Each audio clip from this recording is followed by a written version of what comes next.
Hello, everyone, and welcome to another episode of All Gas, No Break. Welcome to the show. We got Chris and Mo as usual. Justin should be joining shortly, we hope. This is episode 49, the Tony Richardson episode of All Gas, No Break. And we have an absolutely legendary guest on our show tonight. He is widely regarded as the greatest special teams coach of all time.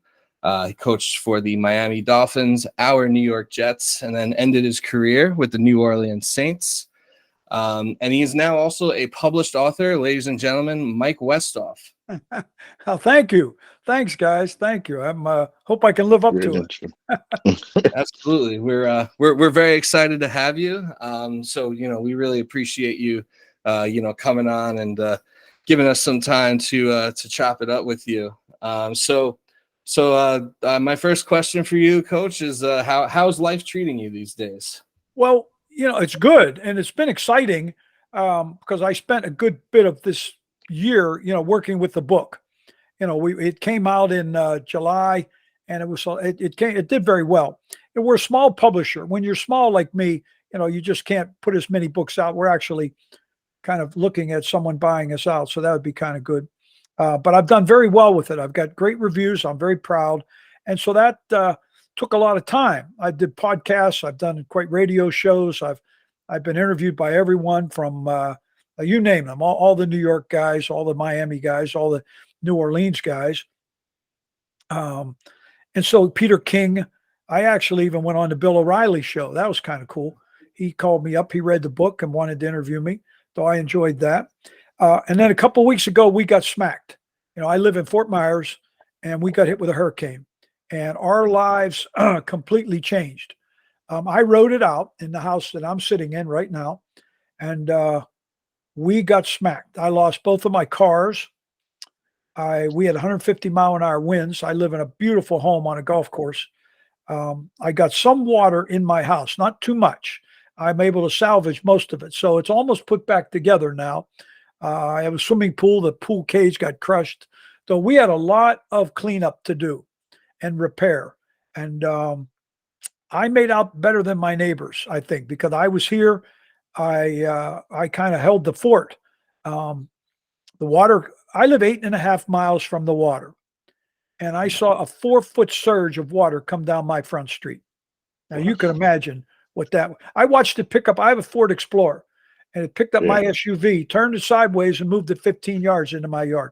It was tough. This was tough. It was really tough what we had to go through. Some people just got devastated. They lost everything. I was fortunate. I did not. I had some old hardwood floor, older that was destroyed, so I had to have that replaced. I had a little bit of wall damage, not too much, but some. That's been replaced. Though I'm getting close to being back to normal. But it's been a long haul. We didn't have power for 10 days or so. I lived on the front porch with a flashlight. I held my front door closed for 2 hours at night so the water didn't come gushing in. Yeah, it was tough, guys. I'm too old. I don't want to have to do it again. It was, and we really worked. A lot of people chipped in, and it was just tough. I spent weeks just cleaning all the debris. Man, there's a preserve up the street from me, and every stick and branch and snake and you name it came flying into my yard. So I spent weeks just cleaning up. The first day I went out, I saw the coyotes were running down the street. Yeah, coyotes, because they were trying to get away from the flood. It was we had this is the toughest tornado, toughest hurricane that I think ever hit anywhere in the entire country. This was the one. It was really rough. So many places were virtually destroyed. And Sanibel Island was wiped out. That's my hangout. I have a boat. And fortunately for me, my boat was up in a big barn. And I'm on the third level, the highest level, because I only have a 22-foot boat. And it didn't get touched. The bottom level, they're smashed. They're gone. There was a guy not too far from where I live, lives on a canal, had a 40-foot boat. Okay. He can't find it. He don't know where it is. 40-foot boat. How would you like to lose your 40-foot boat? You can't find it. They don't know. They don't know if it got sucked out to the Gulf. They don't know if it got blown up the river. He has no idea. 40, Yeah. that's a lot of money now, 40 football. But yeah. You're looking at $1 million. Hopefully, So, anyway, hopefully it comes back one day. yes, so you're asking how we're doing? Now you know. It was pretty tough here. So Yeah. it slowed but now I'm getting back on the book thing and I'm getting back going again with it. So I'm looking forward to that. And of course, I've been following, I follow football. The last team I was with were the Saints. And I've been watching the Jets very carefully. Miami, I don't have as many connections as I used to have. So I probably spend a little more time watching the Jets and watching the Saints. And the Jets are doing a nice job. I'm very happy. Yeah, we're thrilled too. And I didn't mention this before we started recording, but we don't really you don't really have to worry about being professional here. If you want to curse or say whatever you want, we don't. I'll behave. It won't be like you read. Yeah, there's no filter here. You can say whatever you want. Speaking of which, it won't be hard knocks. I'll be okay. Don't worry. I worked at ESPN for 5 years. I'll behave myself. Yeah. Speaking of cursing, I did have a question I wanted to ask. So I feel like in a lot of ways, when the Jets were on Hard Knocks, I feel like Rex Ryan, got like all the attention and notoriety for being like a character on that show and all the cursing. And I think there was even a story that like his wife got mad at him and told him to calm it down a little bit and not curse. And but I remember you had quite the sailor's mouth on that show as well. So I'm just curious, did anybody like in your family or anyone tell you like that you needed to calm down after they saw the show? Or no? And here's why. No, they did not. Because like when I'm around my grandkids or anything like that, I never swear. We never knew, we never knew we were being recorded. I had a little backpack, little thing, just a little. Really? It looked kind of like a little cell phone. All right. And I carried it with me 24 hours a day and it recorded everything. So the only time I knew that they were going to use anything was when I was being interviewed. My meetings were all filmed. I never knew. And then, then they came along and they would put it together and edit it. And then they would show it. So we really didn't know. And they made it very clear to us, that if we tried to get on the show, you'll never get on. Just be yourself. And so I had no problems just being myself. So that's kind of just the way every day for me. And I never, I had a great relationship with them. I have tremendous respect for NFL Films, the way they did that. And they did a great job. And they loved ours. They were very proud of that episode. It was kind of what they wanted.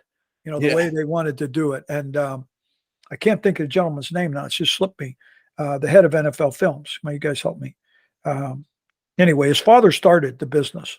And it was, it'll come to me because I got to know him very well.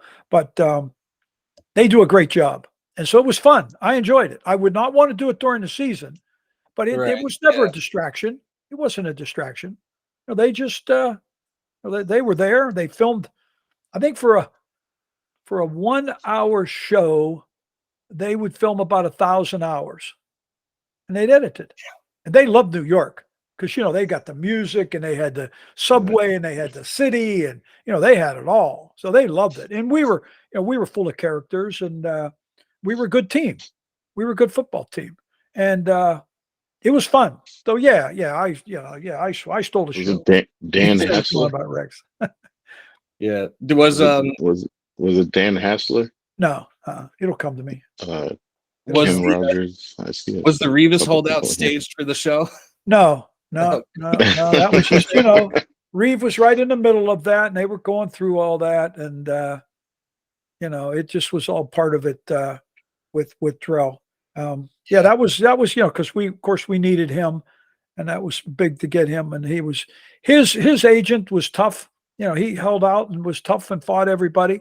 And Steve Zabel, I knew I'd get it. Steve Zabel. Okay. Oh, yeah, His father started NFL Films, and he made it very clear to all of us that if you try to get on, you'll never get on. Be yourself, and we'll figure it out. And I really liked him. He came down here and filmed the special on me called NFL Films Presents. And they went shark fishing with me and edited. It was really cool. It was really good. It was fun. I have tremendous respect for him. He died a few years later. He told me in my office that he would never personally ever do another Hard Knocks. Wow. Now, little did he know that he had developed brain cancer and died a year later and never did one. But he told me this was the best one that he had ever done, and he was never going to do another. I bet a lot of people don't know that, but that's the truth. Steve Zabel told me that. He loved the Jets. He loved our guys. They worked there. Trust me, I'm telling you, they worked their tail off. So to me, I don't know, it was fun, and I just respected them. I never saw what was going to be presented until I would watch the show like everybody else.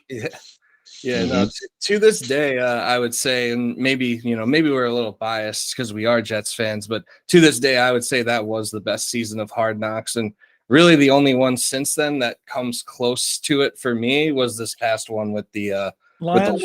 Yeah. Yeah. That was pretty good. Those guys, they go a little bit far. They went a little far. Sometimes they put the show on a little bit. I know those guys. That's why I know them. A couple of them played for me. I coached with Gamble, so I know them pretty well. Yeah, they put the show on a little bit, but it was good. I watched it too. I agree with you. I watched it. Yeah. So what inspired you or like motivated you to write this book, figure it out? And it's a good question. That's a good question. I came along at such a unique time in that part of the game. I wasn't a special teams coach. Who the hell was? I didn't know. I was an offensive coach. In college, I coached defense at Indiana. Then I was an offensive line coach. I was doing all types of stuff. And so I was with the Baltimore Colts. And hey, Justin, how are you? Hey, Mike, how are you doing? I'm all right. Good. Pretty good, man. We'll get you on the early bus, brother. Come on. Yeah.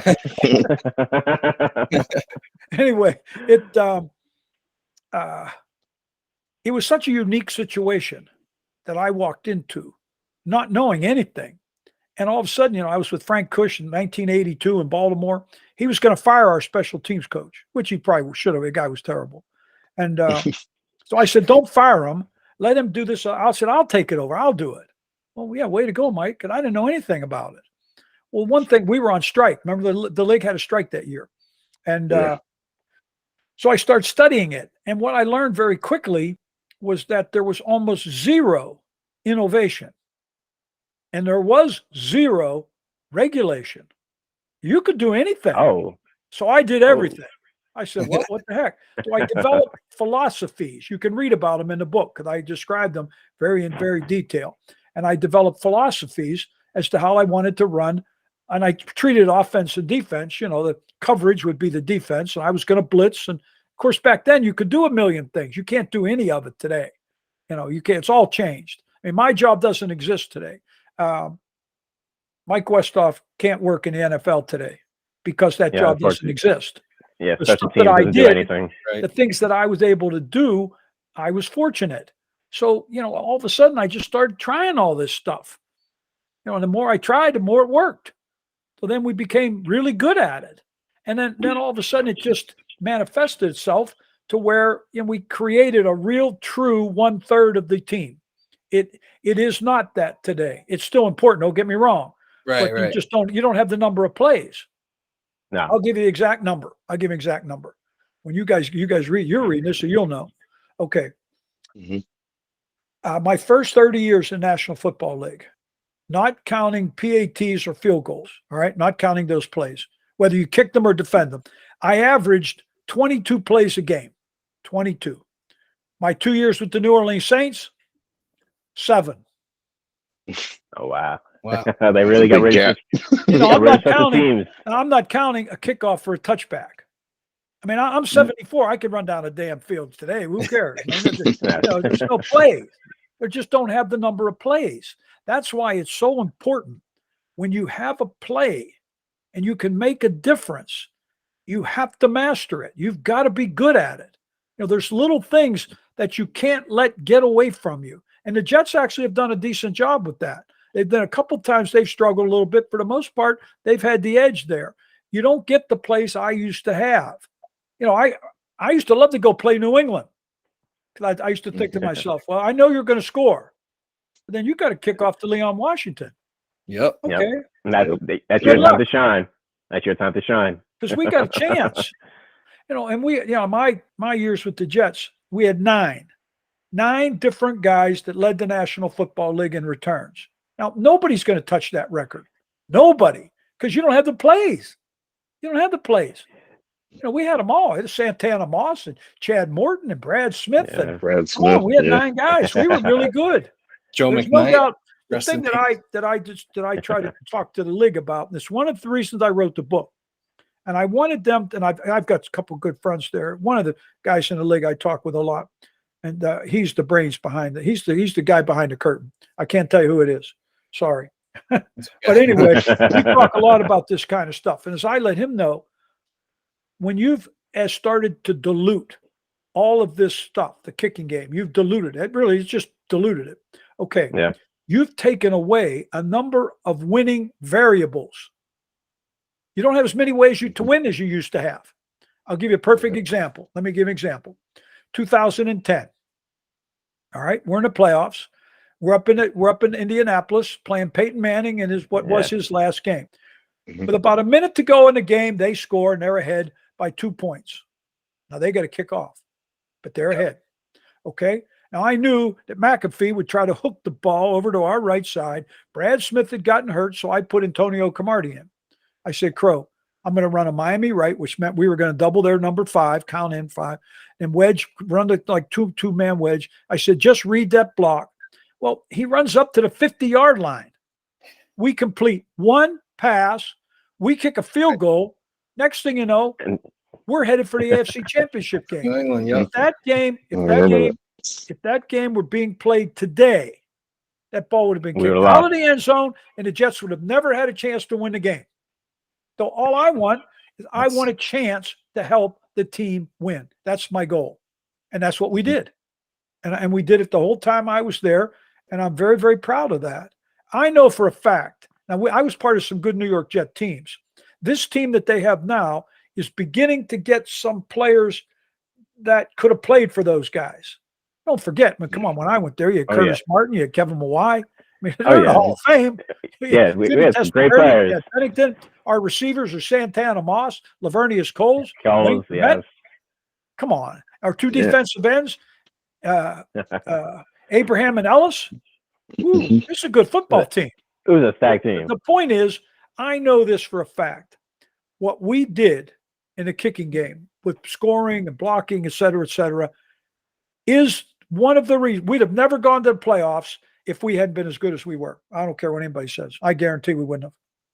Now, it's not the reason we won. We had a lot of reasons, but without doing those types of things that we did, we don't get into playoffs. And we were in the playoffs 60% of the time when I was there.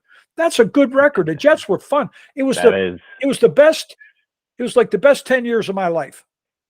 Best of my life. I loved it. I loved New York. I loved the fans. I loved coming in that stadium. I loved getting off the train and going into Penn Station and I was standing in the urinal one time. A guy wanted to take my picture. I said, wait a minute, you're going to call timeout. Penn Station, I know exactly what you're talking about. You know where I'm talking about. If you've been there, you know what I mean. Yes. People were great. I loved it. I loved the fans. And it was to just be a part of it was so exciting. I was terribly disappointed that we didn't get to the next level. But what I wanted to do, and you go way back to your question, I'm sorry, but I wanted to be able to chronicleize that, to show what actually happened, what importance it was to those guys' lives, and what it meant to the game. And I think I did a very good job of that. And if you read it, I think you'll be happy. I'm extremely proud of it. And I like the fact that we interviewed, because you're hearing me tell the story, and then you're hearing Leon Washington tell it. I think that's pretty cool. And I'm happy. I'm very proud that I did it that way. Yeah. I had a few more questions, but did Mo or Justin, do either of you guys have any questions? I have a question regarding today's special teams. If you have any ideas how they might be able to get the kickoff back into the game other than bringing back another 10 yards. Yeah, they're not going to do that. Yeah, yeah, exactly. They're not going to do that. You know, they just the collisions they don't like. I was complaining to Roger Goodell actually, and he told me, he said, "Mike, you got no reason to complain because you're the reason we changed the rules." What can I say? I guess that's the reason. He said you revolutionized kill guys. Back of the book. Exactly. You trap people. Nobody knew where they're coming from. You killed people. And you exactly, but that was part of the special teams. But there are some things they could do. The only way to get the kickoff, I don't think they'll do it. The only way to do it would be to use a fourth ball. They use 2 balls now, 3 balls now. Get a ball that you only use to kick off. You take it right out of the box. You don't let them buff it up at all. So you're kicking a ball that will not constrict. In other words, a ball, like when you hit it, you know, it constricts and it explodes. Yeah. With this ball, it would be just, you know, instead of coming 6 deep in the end zone, they'd catch it on the 3. So you'd put the play back in the game. So what I want to try to do, just keep the play alive. But the way the plays, you can't wedge, you can't trap, you don't really double team. So in essence, the play's kind of like a punt return. So I think that's still safe enough. And if you teach people how to block properly, you know, don't go to the head, don't go below the knees. I think you can keep it safe. I don't believe they'll do that. I don't think they'll do that. I think you can bring the punt back in the game by very simply,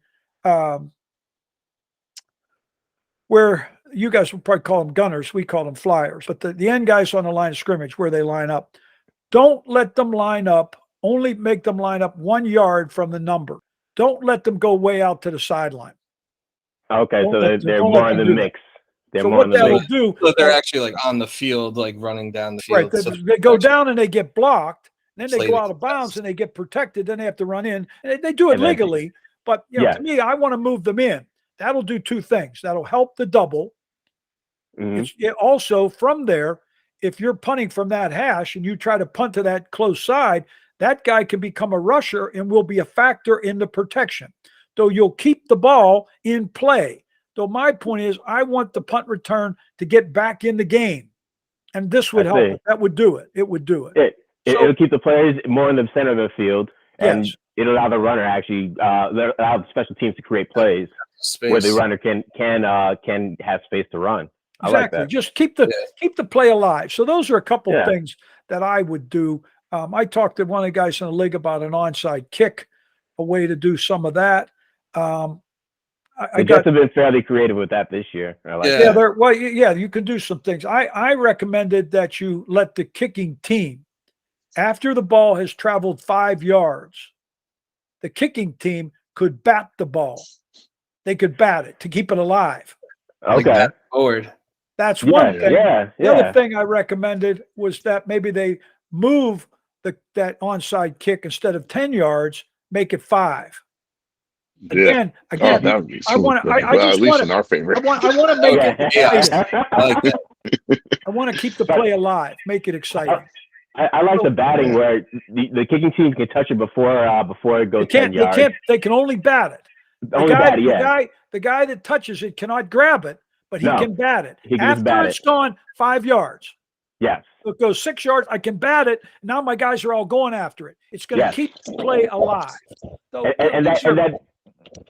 that'll create so many innovative plays depending on who you want to bat the ball, where they're going to bat the ball, where everyone's going to be running. That'd be a whole new schemes for special teams. Now, those are some things. One, they talked to me about field goals because, you know, I've done several articles. They think, you know, field goals have become somewhat pedestrian. I mean, everybody kicks 50, 60 yard field goals. Nothing. If your field goal kicker is not in the 90 percentiles with kicks from 40 or 45, then you got to get another kicker. Not good enough. See, number one, you've got a very friendly ball. They take the ball, they take it to the official, he checks it, he puts his initials on it. Then they give it back to the managers. They go into a room, they take a piece of AstroTurf, and they buff the ball like you'd shine your shoes. Oh, I didn't know that. Ball, it's a friendly ball, so it constricts. So it's not illegal. It's legal. It's got the right air, but it's a friendly ball. All right. Question for you. When's the last time you saw a bad snap?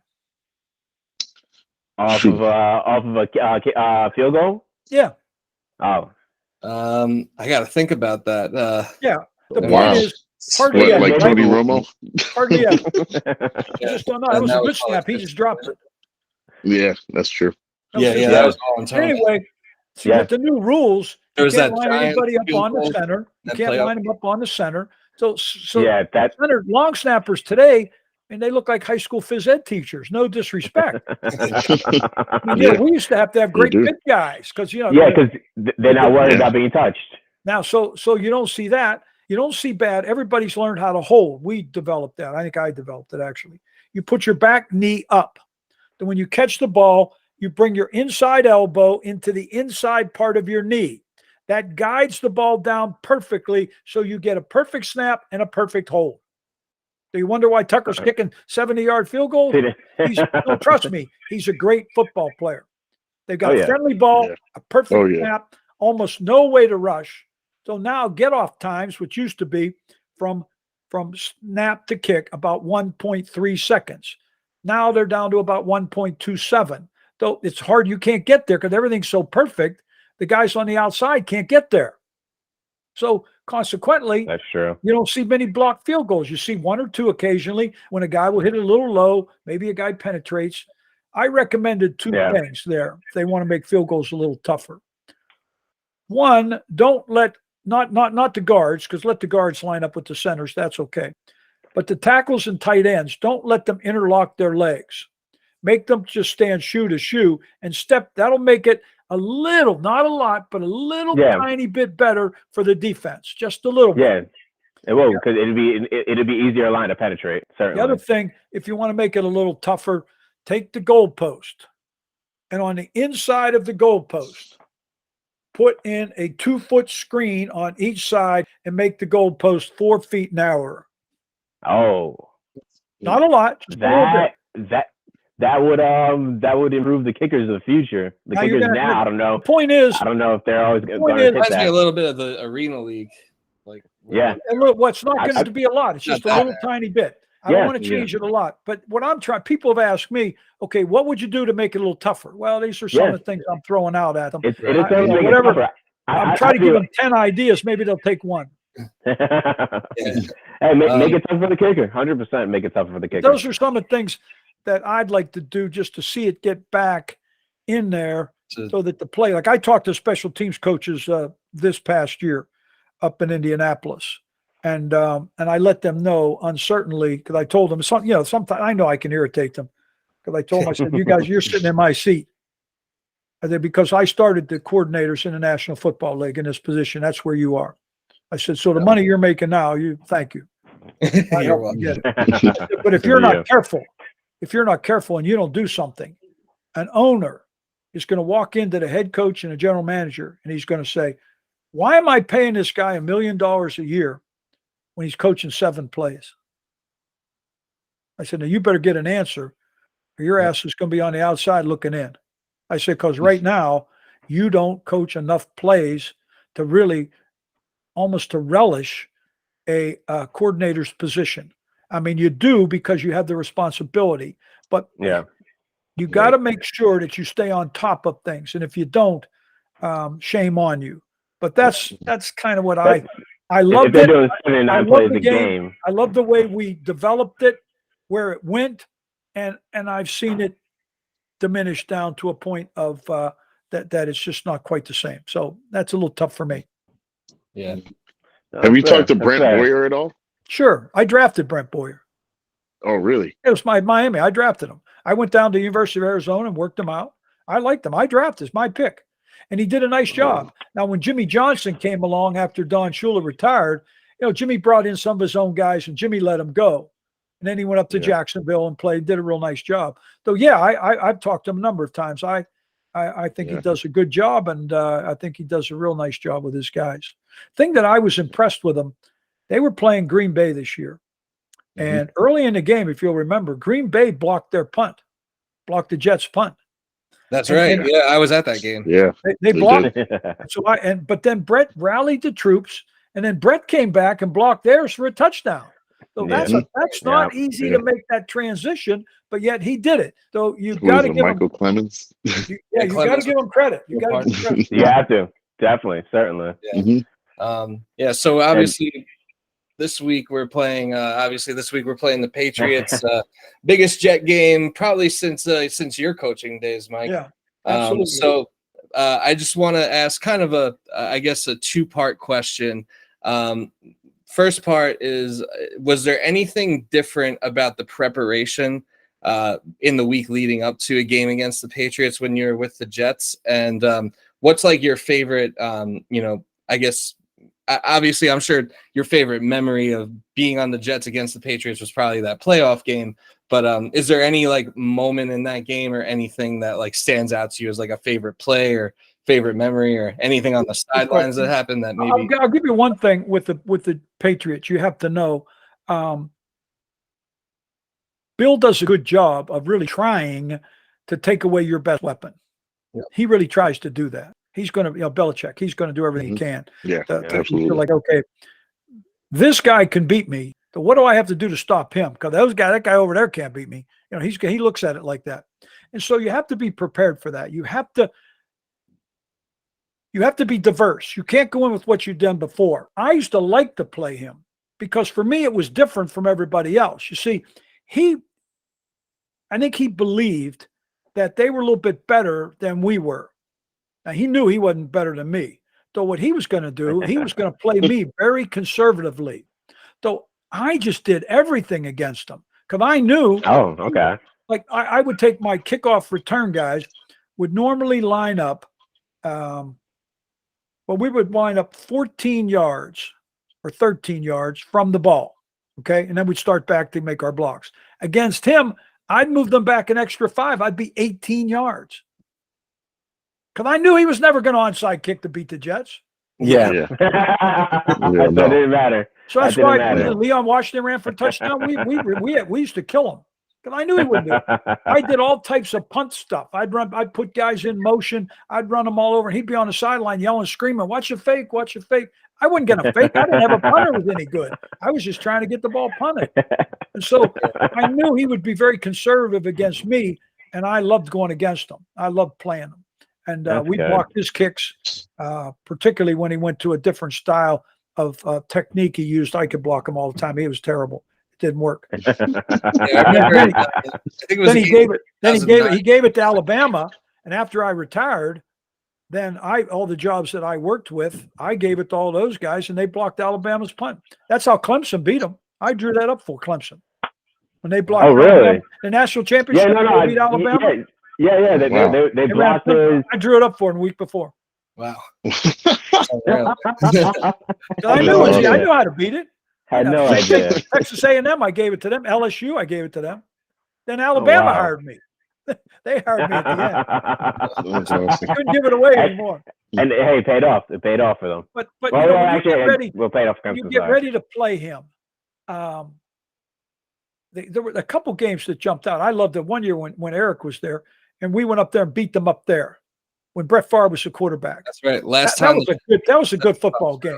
We were playing very well at that time as a team, and then Brett got hurt, and then that just killed us because we were a good football team with Brett Favre. So of course in the playoff game was really fun.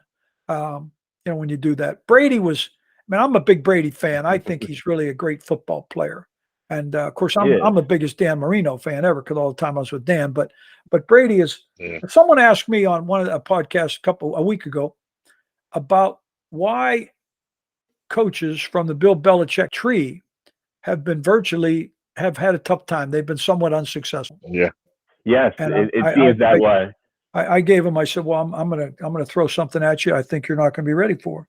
I said, "Well, first of all, it's not the Bill Belichick tree. It's the Tom Brady tree, because all of those guys rode the Tom Brady wave. Tom Brady, yeah, and they're still doing it. They're still doing it. Yeah, they are still, and now they're coming back, including Belichick a little bit. And I think he's a very good coach. But look at his record without Brady. This is a team the Jets can beat. They can beat this team. Oh yes, you guys got to go in there. Should have won last. They just got to beat them up. That's it. Just keep attacking. Out scheme them. Just like we have more talent than you. Just outplay them. Make penalties. And just, I'm really looking forward to it. That's not easy because believe me, he gets his team to play. This game was tomorrow. Interesting. You've got both of these teams are tied at the number 2 ranked defense. Their statistics are very even. This will be this is a good battle. Though it comes down to mistakes, penalties, turnovers. What can you do? Yeah. Maybe a trick play once or something, a little whatever. The little details. But you got to. I talked to one of their administrators just tonight, and he was telling me that they had a good preparation so far. They had a great practice today, and thought that the guys were really getting prepared. So I'm not giving any secrets. I mean, he just said that they really worked hard, and they were very, very, very, very much into every single thing they did. Yeah, if the Patriots want to beat the Jets this Sunday, they're going to have to tune into this podcast. But and I also I wanted to ask you. So in the book at the beginning, you talk a lot about how you were trying to play football at all these schools and only 2 or 2 schools, but high school, sure. But for like college, it seemed like, and like they all told you like that, your the knock was your size, and that basically said you weren't big enough to play. So are there any players in the league now that you feel like kind of resemble like the type of football player that you were growing up? All those guys they were all the same as me. I started for 3 years. I was captain and most valuable player. I was a good college football player. I went to a workout camp with Dallas, so I made it in the league about 10 minutes. That was my career. It was short. Fortunate with Dallas. Because sometimes you're just not physically capable. Yeah. I was big enough to play some positions, but not good enough. Good enough to play others, but not big enough. So but a lot of guys that I saw, now they were maybe more talented than me, but they were very similar. Larry Izzo, Bernie Parmalee, all those kind of Chris Hayes with the Jets, all those guys, they all had something that they didn't have. Brad Smith had never run kickoffs back. He led the league. So Joe McKnight was a good running back, but Joe never did any of that stuff. He led the league. Yeah. So it's a matter of taking these kind of guys, put them in the right place, make sure they understand what they're doing, and just give them an opportunity. And so I loved the underdog. I loved the smaller guy. I didn't care. I did not care. I wanted that tough guy that was a gym rat. He lived in the complex. He worked out all the time. He was tough as nails, and he was a good space player. And I could put him in a position that could maximize what he could do. Could he do everything? No, of course not. But for doing what I was doing, they could be very, very good. And so I loved going and finding those kind of guys. I had a whole damn team of them. Miami, the same way with the Jets, and we were so tough. I mean, James Hedebo, they went to Boston University. Nobody knew who he was. Until you played him, they were scared to death because he'd kill you. I mean, he was so tough. Do you think there are a lot of players like that nowadays in the NFL? Players that are just like free, absolute athletes. Oh, but sure. they're just like shoved to a different position. There's lots of guys. There's plenty of those. All right. I got to ask now. What happened with Danny Woodhead? Well, no, that's a good question. I wanted Danny. I wanted to keep Danny. And then we got in a big argument between Danny and Clooney. It just couldn't. He wasn't good enough. Okay. And then Danny just was, Danny wasn't. I mean, I liked him. I had plenty of things for him. And then we let him go. And then the Patriots got him, and he went on and did some other things. But you can't keep everybody. Right. I don't like losing. I didn't like losing anybody. I would always fight. I was not the most popular guy, especially with you fight for your players, the scouts. So I loved those kids, and I always wanted to try to keep them. And I lost my share of battles, but I won a hell of a lot more than I lost. But Danny Wood, that's a good question. I want to know this. So I'm wearing my Braxton Berrios' good shirt right now. So I'm just curious, if Braxton Berrios was like a player in your time, how do you think you would utilize him? Do you think there's anything like you would do differently with him than like what the Jets are doing with him now? That's a good question. And I'll be honest with you. I can't give you as good of an answer as I wish I could, because I only get to watch him on television a little bit, and I really don't study him. Though for me to, if I could get just 2 films, I could give you the answer in 2 seconds. But without having done that, I feel kind of like I'm just, I'm throwing straws out, and I don't feel comfortable doing that. So I like a lot of things that they do. I don't know. For me, I feel like I need to know more before I can answer it properly. Sorry. That's fair. That's fair. You see how they use them right now, not potentially how he could be used.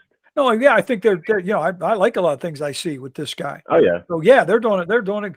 I think the Jets have done a real nice job. When I went to their practice, when I went to their training camp practice, I was very impressed with their practice. I thought it was well organized. It was disciplined. Guys that knew what the hell they were doing on the field. They worked hard. It was a good looking NFL practice. And so, I got encouraged. I like the coach. I like the guy. I don't know all the guys there, but I was impressed with the interaction that I saw, the way the players were moving, the tempo of the practice, the time. And so I see a lot of that. And you just hope that it keeps going, because if it does, look out. If it does, look out. You can definitely see the players buying into Salah. I would agree with that. What's interesting? Yeah. I think I'll give you one further. I think in some ways that he's bought into them a little bit. Yeah. I think so too. I'll be honest with you. Just go back to his first year. Now, I know maybe they weren't as good, but I saw from day one, I saw more enthusiasm from him than I'd seen in the past. Absolutely. Certainly. So I think it's a two-way street. They're buying into each other. I think he's not afraid to be tough on him when he has to be, and to be very complimentary when he needs to be. So I think that both of them are working well together, and I think it gives the fans something to be excited about. I know I'm excited to watch them. I really am. Yes. Oh yeah. It is definitely exciting now. I've been excited to watch the Jets like. Yes, especially after a bye week. I haven't been this excited for the Jets after a bye week probably since you've been a coach for the Jets, Mike. Yeah, this is from what I heard. From what that they've that things were very positive. Put it that way, just very positive when they're back. So it's always that's the only thing I know. It looks like hopefully they'll be, but you never know. You don't know till Sunday. We'll find out Sunday. It won't take long. We'll know. I remember Mike on a different podcast I listened to that you were on, like I think it was like a year or two ago or so. You were talking about how you felt that the Jets made a mistake in Sanchez's third year of kind of trying to like turn him into trying to turn the offense into more of a passing offense than running the ball. So I'm kind of just like wondering, like, if, what discussions you may have had internally about trying to keep things the way they were. And like, what do you think the ceiling might have been for the Jets if they just kind of stayed the course with keeping Sanchez in a game manager role, as opposed to like trying to. It's a good question. We went to 2 AFC championship games. We didn't have everything, but what we were very fundamental. We had good, solid, tough guys. We led the league in rushing. Well, of course, we had LaDainian Tomlinson, and we had a good offensive line with DeBrickashaw and Nick Mangold. I mean, Alan Faneca's in the Hall of Fame. Yes, Damian Woody. Those guys are good players. Great. Joe Rivas is playing defense. I had an all-star team. So, we were that kind of team. And Mark, I think, and no disrespect to Mark, because I think Mark did a good job for us, but it was manageable. Mark was not Tom Brady. Yeah, he was a managing quarterback. He was a managing quarterback for us. And so, I mean, I liked what he was doing. But, man, I remember when we signed him to the contract, I was upset with him. And I was talking to Mike and Tannenbaum. And I said, why? He said, well, that's what you have to pay a championship game quarterback. I said, well, if he had anything else get us with getting there, I'd probably go along with that. But don't get me wrong. Don't get me wrong. He was very much on the bus. but he was not driving the bus. He was not. No. And so, keep him where he was, because I think he did a lot of good things. And he was a good guy. He worked hard. Mhm. But, all of a sudden, we're going to change. We're going to get rid of Alan Faneca and bring in Plaxico Burress. I'm sorry, guys. That was the thing, because I felt like they got rid of a lot of players in that 2011 season. They just let them go. They didn't re-sign anyone. A lot of players. I know a lot of times you can't keep everybody. Salary caps just don't let you. I know that's tough, but I think we lost 14 players, and that's so we went from being a really good football team to being an 8-8 team, and then the next year we just that was enough for me. And I went home. I said I retire. If we paid Mark a reasonable salary for what he did for the team, and we're able to keep some of those 14 players we lost, do you think you would have stayed around and our team would have been different? That's a good question. I know one thing: it would have been a hell of a lot better football team. Oh, because we were good. Certainly. We were good team. Yeah, they were. And we had great guys. 2011 I liked the job that Rex did. I was fun working with Rex. I enjoyed it. I thought he did a good job. I liked our staff. I thought he was great for New York. I thought he was great for New York. He was a great coach. Bill Callahan's our offensive line coach. He was a great coach. We had a good staff, and we had good guys. They were fun, and Mark was very much a part of it. But he was not where he wasn't a key player. He couldn't carry it. So that was tough. But it fell apart. But what I see now is that it looks like they're headed back to being a really good, solid football team, and I hope it keeps up. So it's been a lot of fun to watch. Yeah, hopefully. I did too. Yeah, hopefully I just hope. I think back then we got caught up with the fact that quarterbacks need to get paid because they're so crucial to the team, regardless of what they do for the team. They're that main person. I hope if Zach Wilson becomes that person, he does get paid. But if he is more of a game manager, he gets paid a game manager's salary. Well, the interesting thing. So it doesn't take it away from the rest of the team. I can give you whether it's a general manager or whoever you are. This is how I used to evaluate personnel. Get on the phone and call 31 teams and say, I'm going to trade my guy for your guy, and see how many people take it. Then you'll know. Then you'll know where you are. That's a good evaluation. Yeah, that's all the starters right there. When I used to have my lineup, I used to take the other team and I'd have mine. I'd right there, and I'd look them on a sheet of paper, 2 sheets. I'd say, okay. I'd say, no, here's who I got. Here's who they got. I'd start going down. And I said, I'm going to kill him. He got no chance. I'd say, no, this guy right here, this guy's pretty good. So I better find a way to get after him. And we double team. I just made his life miserable. So, I said, do I want him? I said, how many guys on their roster would I trade for? I said, I'll take that guy. There's sometimes I didn't want any of them. I'm not trading any of them. I'll take all of mine. Yes, because your team's that much better. When they had a guy that I loved or that I respected, then I treated him accordingly. So sometimes you get into those salaries, just start figuring out where you really are. I don't think it's that hard. I really don't. No, it shouldn't be that hard. I know it's tough, but I don't know. I think there's ways to do it. Yeah, I actually, bringing up kind of what you were saying about how, all the players that you lost and, they kind of tried to like plug in different people to replace them, and it didn't really work out. Like I remember hearing, I was in a Twitter space, and I remember hearing Braylon Edwards came into the space, and he was like telling the story of how badly he wanted to stay with the Jets, and how basically how Mike Tannenbaum basically chose to pay Santonio Holmes over him, and it was something that he I think him and Mike were like on bad terms for a little while, and I think they recently reconciled.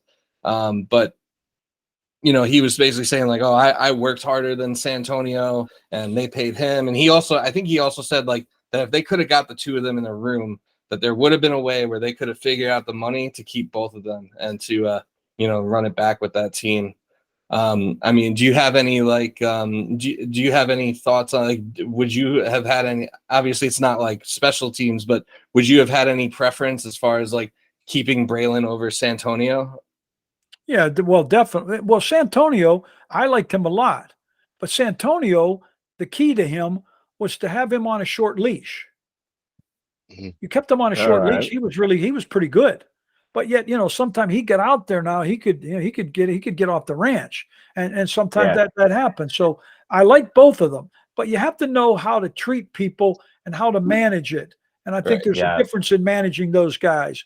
And I don't think we did a very good job of that. Sometimes, and then when they got going a little later, I was working in the media at that time. They made some draft picks that just were silly. I mean, I remember drafting D. Milner, and I did a lot of research on him. And for a talented young man, his whole career, he was injured. I mean, he had all the surgeries in college, and he got hurt. I remember I was headed up to Cortland to training camp. I was doing an interview up there on the radio, and Milner had come out and said that he was going to be in the top 5, top 5 player corners in the league. And they asked me about that. And I said, I don't think he's in the top 5 at Cortland, and I'm going to include the university. That's how I feel. Probably not, but the guy never played. You did your research, exactly. Yeah, you saw how injured he was. He got hurt all the time. I mean, exactly. all of a sudden he comes to the Jets. We don't go around a locker and drop magic dust in there. All of a sudden you're okay. That's not how it works. No, certainly not. Certainly not. I mean, when I used to tell this to my young guys. Every year I told this story to my young guys. When Dan Marino was with the Miami Dolphins, he had a sign in his locker, right where his clothes were. The sign said, "I'm going to practice every day and play every play." And until he tore his Achilles tendon up in Cleveland, he never missed a practice and he never missed a play. I told those guys, you want to be famous in the National Football League? Try that, because that's what it takes. There you go. Yeah. That's what Dan did. And that's why he's one of the greatest that ever did it. And I saw it. He is. And I know he didn't win the Super Bowl, but trust me, he's the last person that should take that blame. The rest of us are responsible. Yeah. So, that's what it takes to be good. And you've got to do these things. The guys that do it, you got to give Tom Brady credit. He worked real long. Anybody that's ever known him as a teammate will tell you how hard he works. The guy's 40 years old, still doing it. With probably one of the least unathletic bodies in the entire NFL. I'm not saying he's not athletic. No, I'm saying one of the least athletic. When he walked in, he's gotten better. He's developed. Works in the weight room like a demon, from what I've heard. Which has made him so much better. That's just part of the deal. So anyway, what else, guys? Give me something else. I'm going to go. So I wanted to kind of ask you a little. So you had a speech in the Hard Knocks in the locker room that really resonated with me. You were talking about how the devil was having a going out of business sale, and how his number one selling item was discouragement. Right. And basically, like, once discouragement starts, once the discouragement kicks in, then all his other tools start to kick in too. Right. It resonated with me a lot. But I want to know, like, how much do you think that it resonated with the players in that room? And a lot. Do you think I was good at that? I worked hard at it. I had a computer file that I kept. I read a lot. I have a master's degree in educational psychology, and I use those things. And I believe in it. I believe in all of that. And I would take my time in those meetings and try to make it relevant to what they were actually doing, what it was going to, how, and then try to, sometimes, being a coach, you have to be a lot of things. You got to be an administrator. You got to be an educator. You have to be an educator. You have to be a little bit of a disciplinarian. And sometimes you have to be a little tiny bit of an entertainer. I believe in my stuff. I could stand up and tell stories. Now, my thing was, I didn't really care about being the most popular guy. Right. And I wasn't. You read the book, you'll find it. They know I was pretty tough. I wanted to be popular on Monday when I was sitting in a film room and putting a laser on and saying, "Look here, Mo, that's a heck of a job right there." Now I know your head's going to go like this. Now, on Thursday, you might have wanted to kill me, but on Monday, you highlight them. And that was my goal as a coach, and I did everything I could think of to make it work. And I had a lot of success with it, and I'm very proud of it. Oh, yeah. And I'm actually proud that I wrote. So now, before I have to get out of here, you guys got to know, I've got the book out. Book's called Figure It Out. Yep. Figure It Out. You can get it on Amazon. You can get it through Mascot Publishing, but Mascot Books. They'll deliver it right to your house. I think you'll Target enjoy has it. it I think too, it's I a think. good book.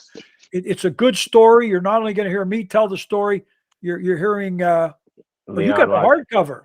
Yeah. Oh, Hardcover. Yeah. Whoa, thank you. Of course. I'm proud of it. It took me 2 years to write.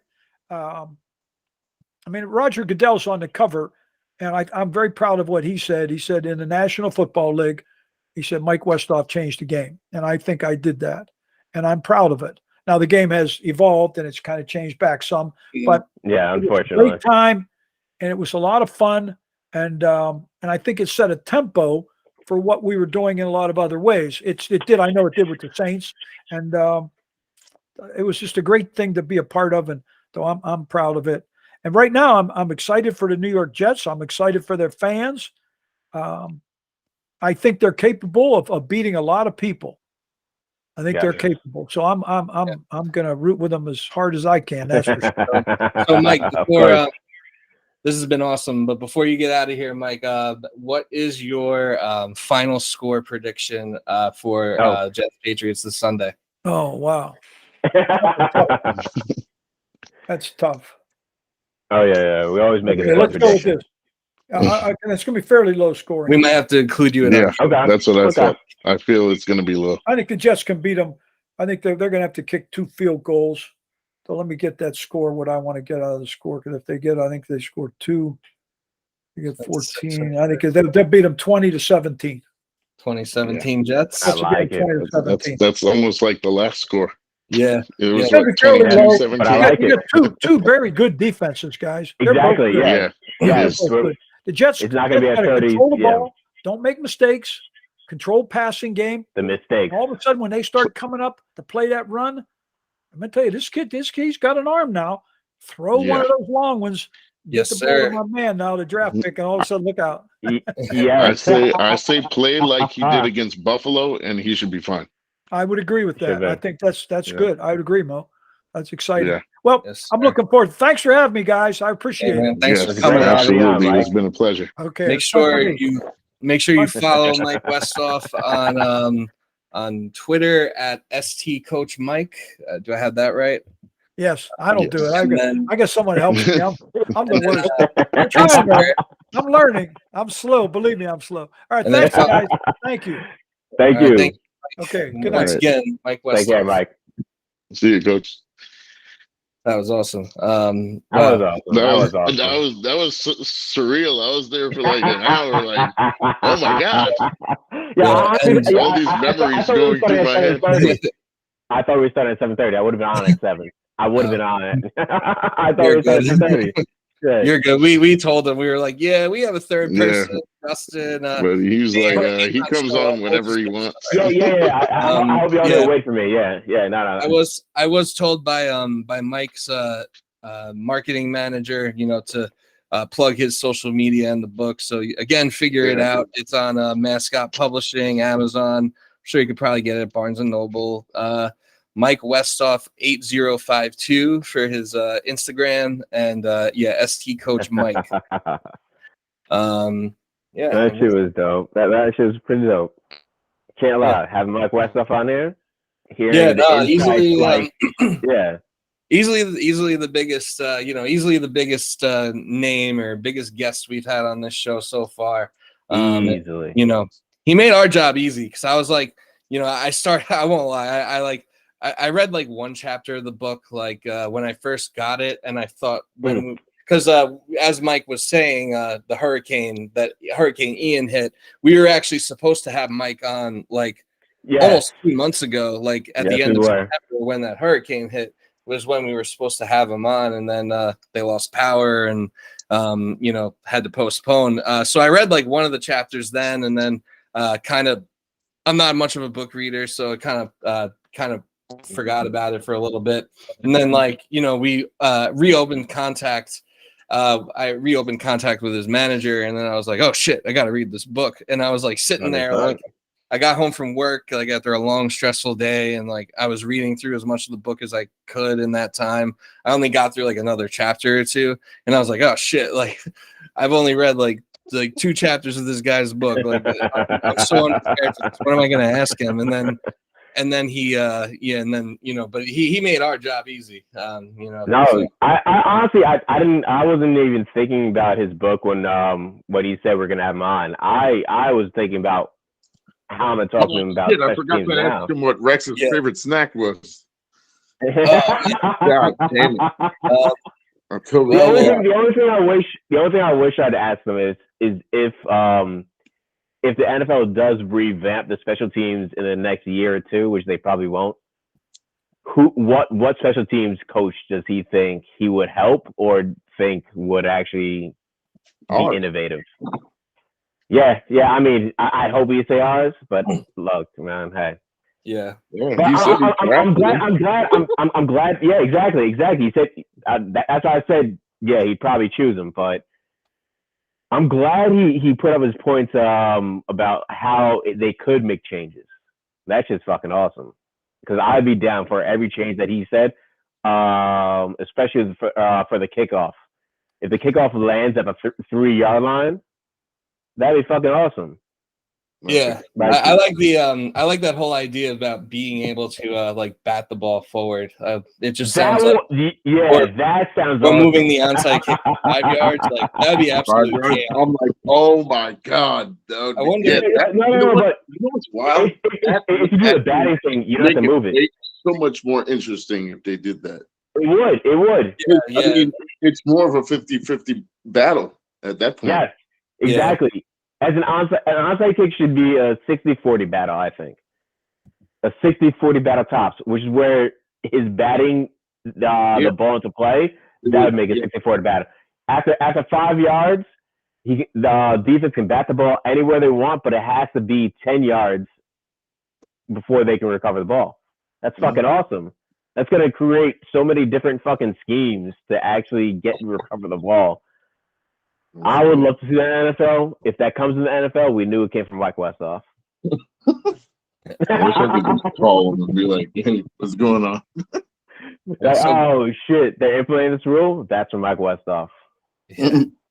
So before we really dive into this upcoming game with the Jets and Patriots and preview that and do our picks, a few announcements, a few housekeeping things here. So it's worth noting former Jets tight end and former Vikings tight end Chris Herndon has been suspended for the remainder of the regular season. I just learned today that the pick that the Jets acquired for Chris Herndon was turned into Michael Clemens. So safe Great to call. turnout, but what the fuck did he get suspended for? It doesn't say. How long is suspension? The remaining 8 games of the season. The rest of the season. Oh, so this nigga fucked up somehow. Yeah, or maybe he was dumb and made a bet. That's really fucking stupid. I think he'd be suspended for a lot longer, especially with the fact that they suspended Calvin Ridley for a whole year to like make an example out of him. Yeah, that's true. If people are still doing it, I feel like they punish him even harder. It doesn't. Ridley shouldn't have been fucking. My bad. Go on. It doesn't say what he did. My guess would be PEDs. But what PEDs is he taking because he still sucks? Yeah, and obviously he cannot even find a team. It might be a substance abuse thing.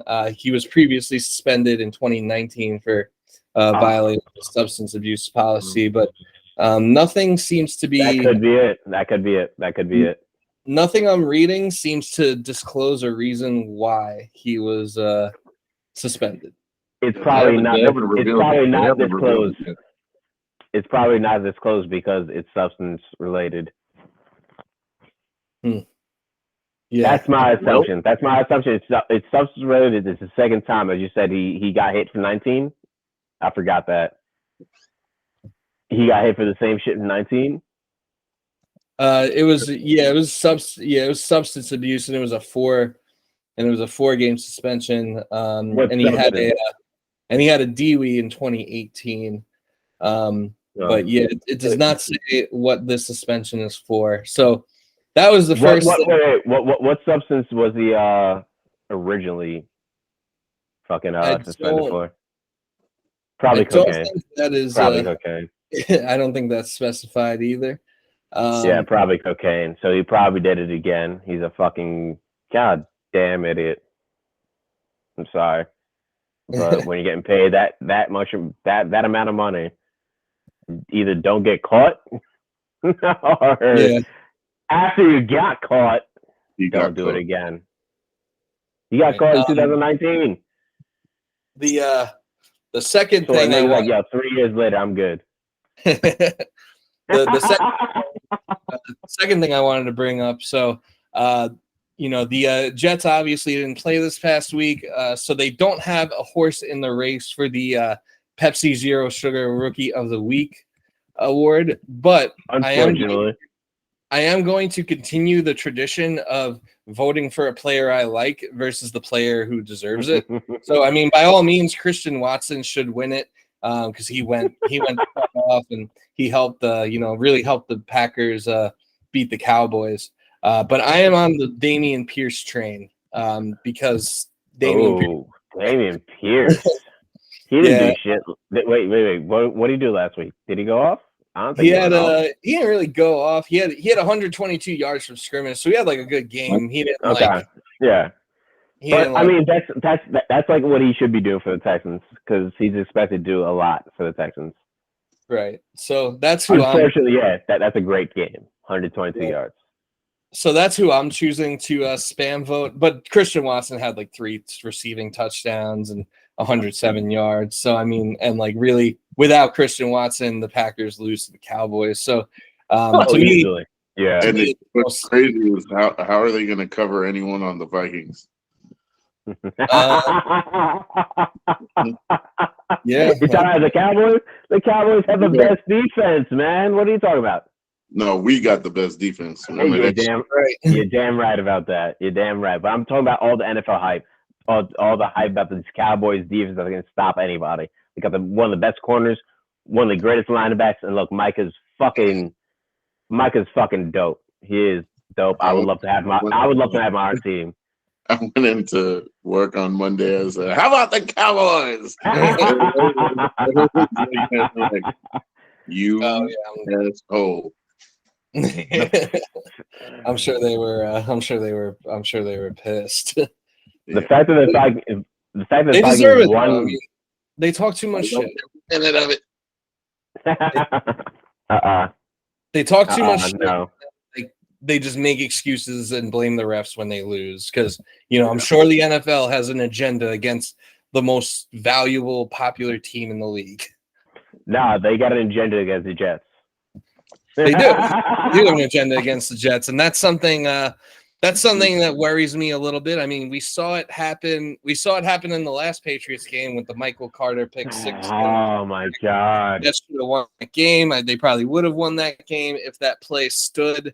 And keep in mind that was a Jets home game, so that direct deposit for the refs from Robert Kraft is going to be in trouble in Foxborough.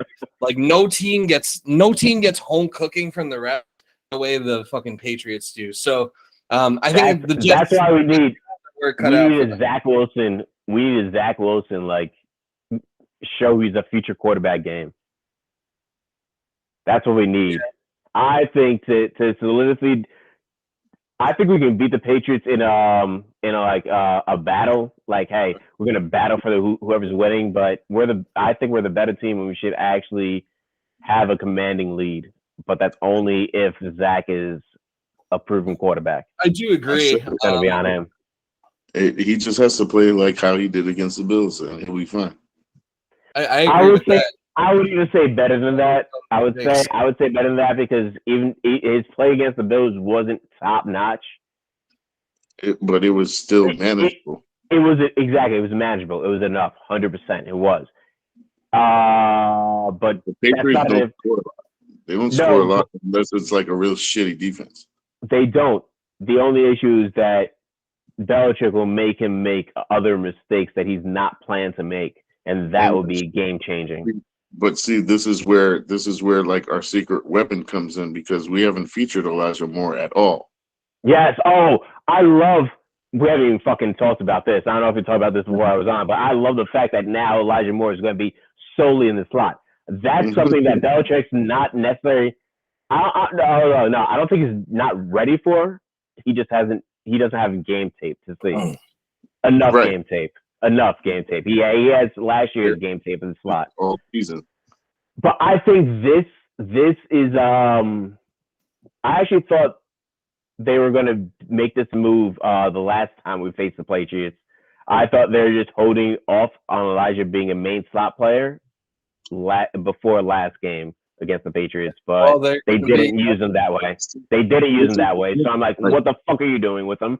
He should be a slot he should be in the slot all the goddamn time. He's fucking amazing in the slot. This is the difference here. This is the difference. Like Elijah Moore out of college was strictly a slot wide receiver. And that's his strength. So you got to play the player to his strength and not experiment outside, even though you think he has the potential to play outside. The potential, use what he can do. You're scheming up deep balls for him to like pretty much get 1-on-1 and try to go for jump balls. That's what Giselle Mims is supposed to do. Exactly, and as we saw when Mims hopped in for him, he actually excelled at that level. Now Garrett Wilson has showed he can play inside and outside. And it's no issue for him because like he just has that like physicality to maneuver himself. Why the fuck is he a slot receiver? He shouldn't be in the slot. Motherfucker. This is what I think. Mike LaFleur is just experimenting, and now I don't know if it was like some full punishment for Elijah Moore after requesting a trade, but them not giving him the ball, I feel like now they have no choice since Corey Davis is like day to day. They really just have to feature him now because they have to give Zach more options. They have to, which is why I thought they were saving his feature game for the Patriots when we faced them before. But this is the best thing because now Belichick, that'll confuse him because a lot more in the slot because they have two good outside corners. They have one that's like decent and the other one who is what's his name? Jack Jones. Jack Jones. Jack Jones locked down, so he's probably going to be on Garrett Wilson all day.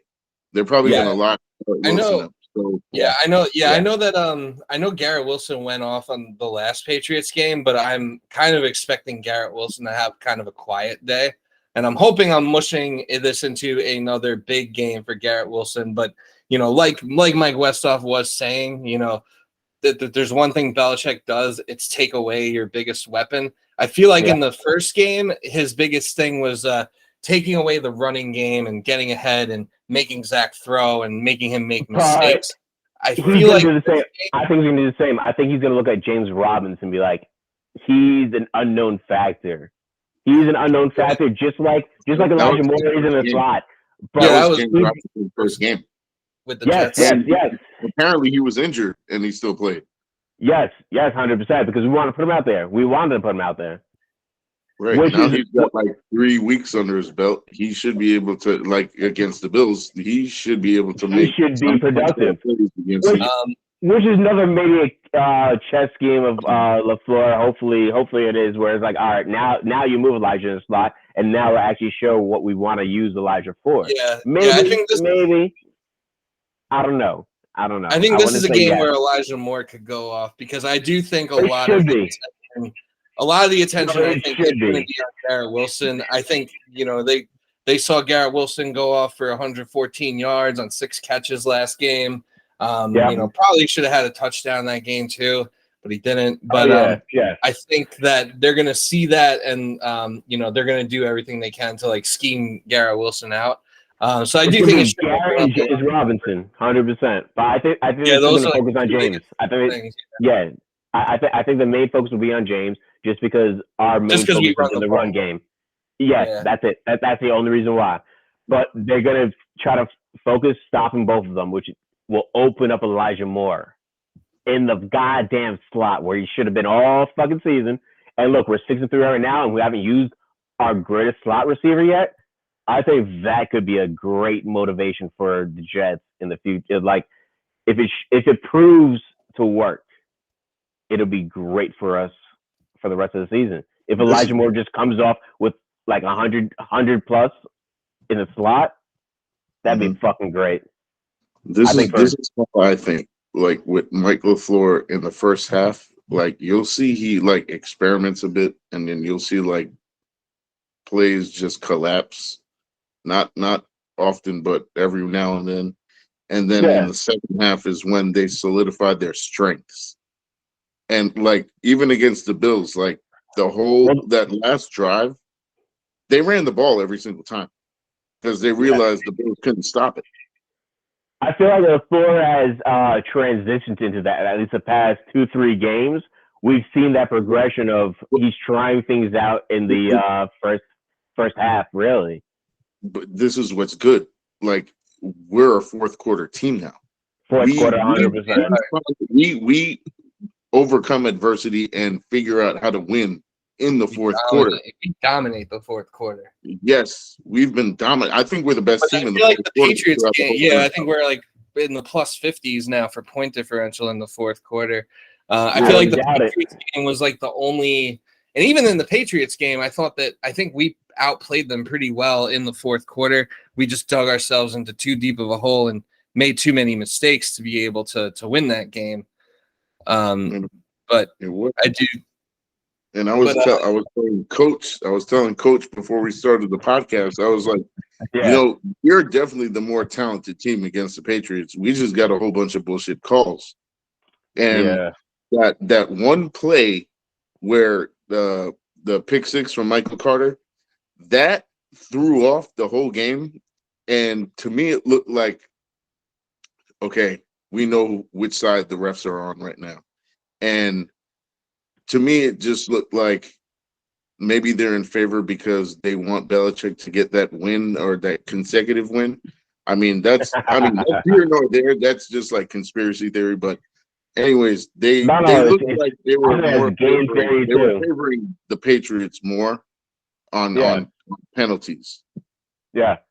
And sometimes they try to even it out, even though like 100%.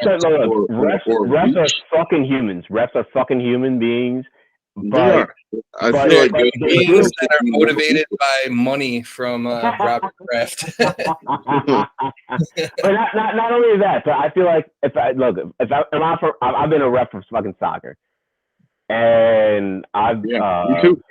I've been refing soccer games. I've been like, oh shit, I've made a bad call, and I'm like, I'm gonna make it up for the other team. Dude, I've seen refs. I've seen a goal scored, and they said it wasn't a goal. I would never do some shit like that. What? No, I would never do some shit like that. But also, I would think I would never make a mistake that would lead to a score. But some refs make those mistakes. Some refs, like, I don't know a single mistake I can think of right now. But I'm sure there's been a ref mistake that he thought of, like, oh yeah, don't worry about it, that has led to a fucking goal. Doesn't matter. They're fucking human beings. It happens. We all hate refs. They're all fucking trash human beings. Doesn't matter. When you're reffing a game, that's the persona you gotta take. I'm sorry. We all hate refs. When I was a ref, God, I was like, yo, hate me, fine. Everyone's fine. It's kind of like an arbitrary distinction whether you like refs or not, or how they call it. But I think every single fan should hate refs. I think they're always going to hate refs when it's not in their favor. Yeah. Oh yeah. Yeah, I love the refs when they didn't throw any flags on the last play of the Bills game. like that one pass, to correct. who was it? It was in the Bills game. There was that one pass to, I think it was CJ Azuma, and there were like 4 plays. Like Zach just, it was like 5 yards in front of him. He just threw it to him when he had like Michael Carter wide open on the left. And he threw it. He kind of bobbled it, and then one. I think it was Tremaine Edmonds who stuck his hand in there and kind of like smacked it up, and it came down. It was the Bills' ball, but they gave us the ball back. So I was like, okay, that's is it? Yeah, it was like it looked like they all saw the Bills had the ball, and I was like, okay. I think Well, I think we discussed that. I felt like I don't know, because like the calls are just like, you don't know. Yeah, I feel like they were. All the money must have been coming in on the Bills -10. And they were probably just trying to make sure that didn't cash, because the house always has to win. They probably just said fuck the money line. Yeah.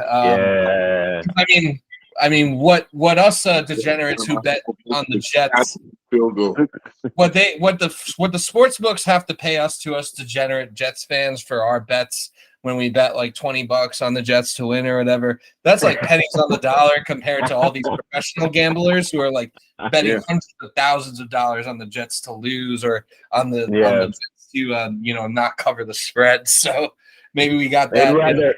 Ever since I started gambling, I refuse to believe that officiating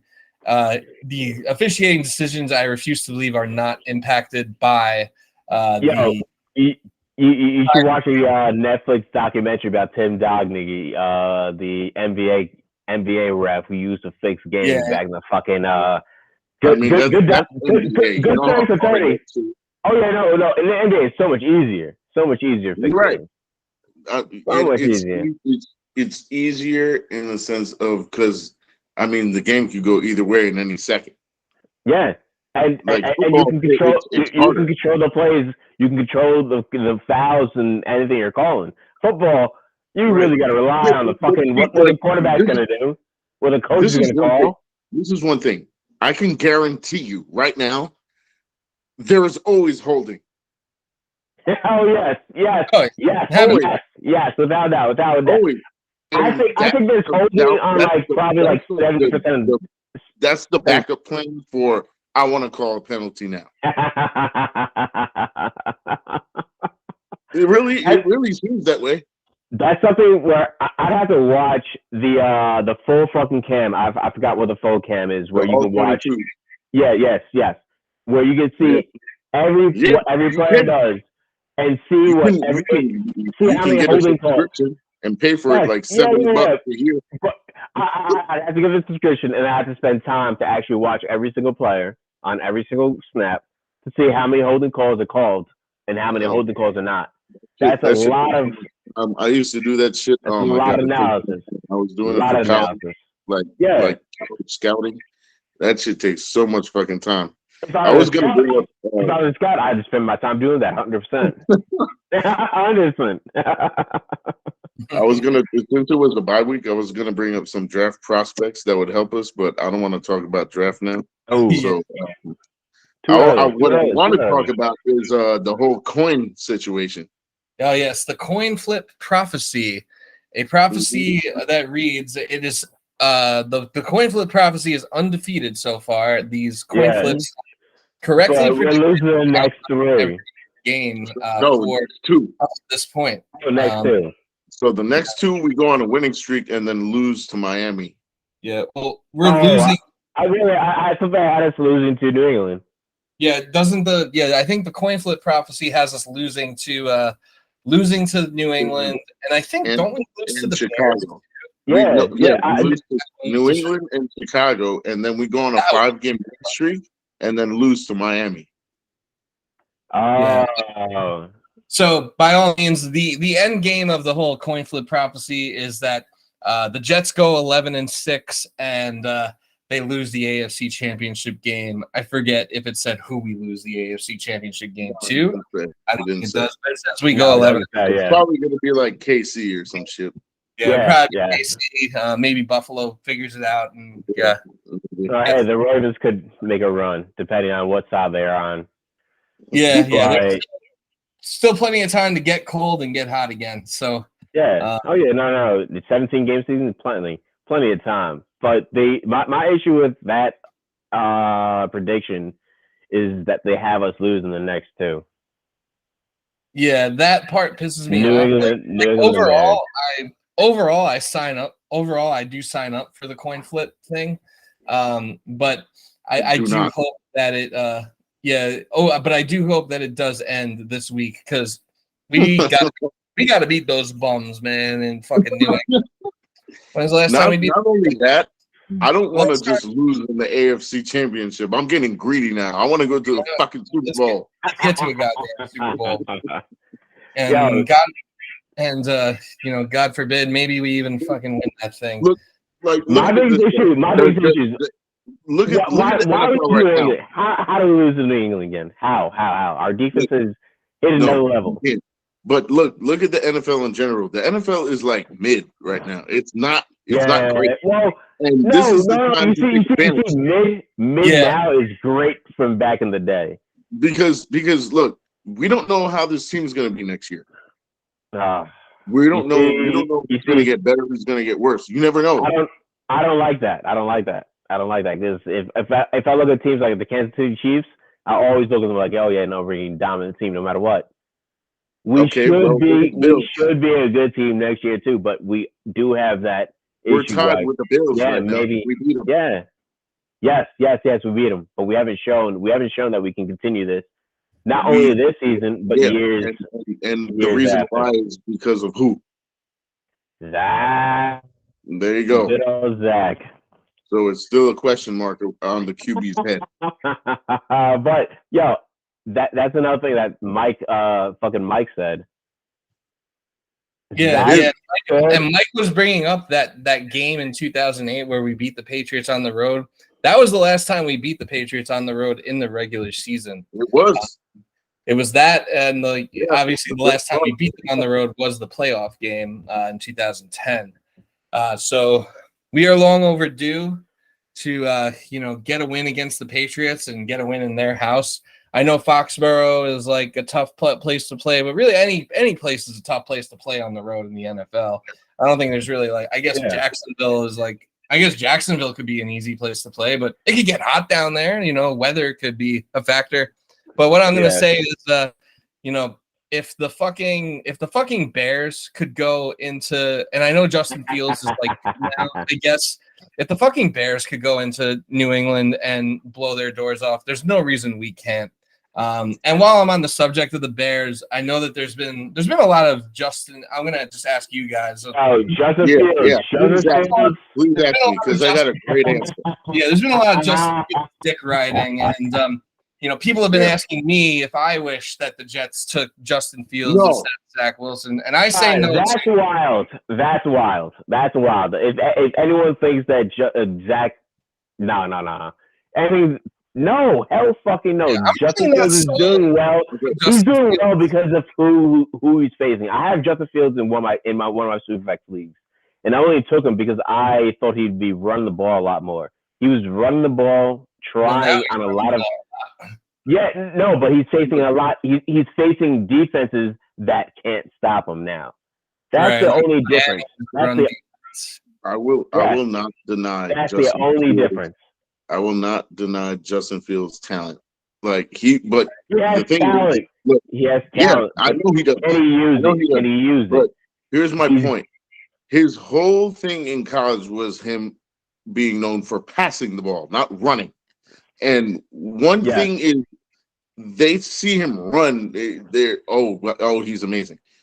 Look at his team. His team sucks. His team sucks, and I he feel should be Josh Allen on that team. He should be the Josh Allen of that team. If you put Josh Allen on that team, physically, if you ask me physically, do I wish Zach Wilson was like him? Yes. Oh yeah, physically 100%. But I mean, I would say the same with Josh Allen. But talent-wise, I mean, he could get there, but they're holding him back because he's not supported. He's not supported, so he has to feel like he has to do it himself. Right. That is true. What I'll say about it is this. So I do think, Justin Fields is good. He is good. He is good. He is. But I'm not going to say that yet. I'm not going to say he's good yet. I'll say he's good. I think people are because he can run like Lamar. No, people aren't scheming for it. Yo, no. This is no. I'm not saying hate on him. I'm just saying right now, his running game on quarterback is like how Lamar was treated his rookie year and his sophomore year. Like, people aren't game planning that much for his running, just because their whole offense is shit. Yeah. So here's my thoughts on the I feel like the main reason people do think Justin Fields is good is because of what he's been doing in the running game. Like, as a passer, I feel like he's still not that great a passer. He had that one horrible. He had a horrible pick six that cost him the game against the Lions. Yeah. The Bears should have been able to win that game. Yeah, so yes, Justin Fields is very explosive and he is a good player, but to me, I've seen Zach Wilson make plays with his legs. I've seen Zach Wilson make crazy plays with his legs. Remember the game against Jacksonville last year? He had that crazy run for the touchdown. So I don't really, I'm not sold on the notion. Look, Justin Fields right now, yes, he is better than Zach Wilson, but I'm not sold on the notion. No. I'm not sold on the notion that Justin Fields can particularly do anything better than Zach Wilson can. Justin Fields is not better than Zach Wilson. He's not better than Zach Wilson. Justin Fields right now. Justin Fields is Russell Wilson back in his prime.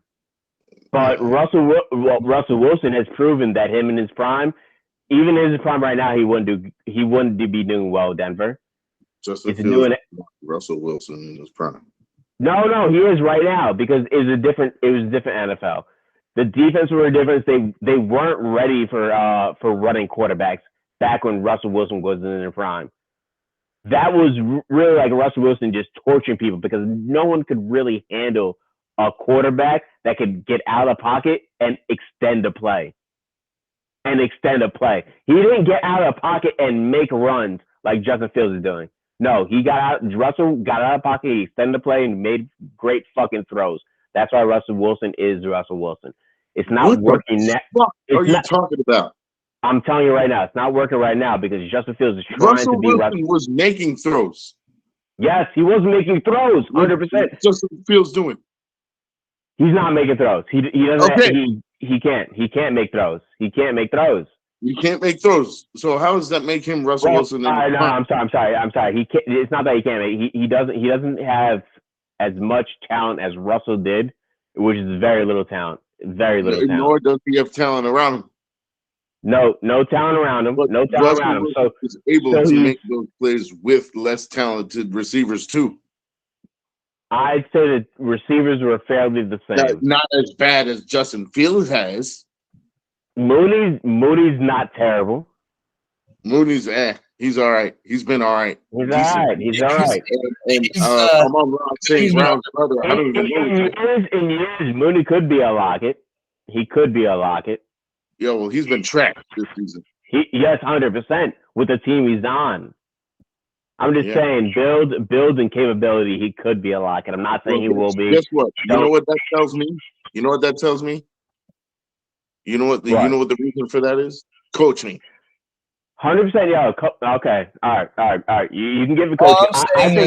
I think the league isn't built for Russells now. They're built for more Mahomes. The people that get out of.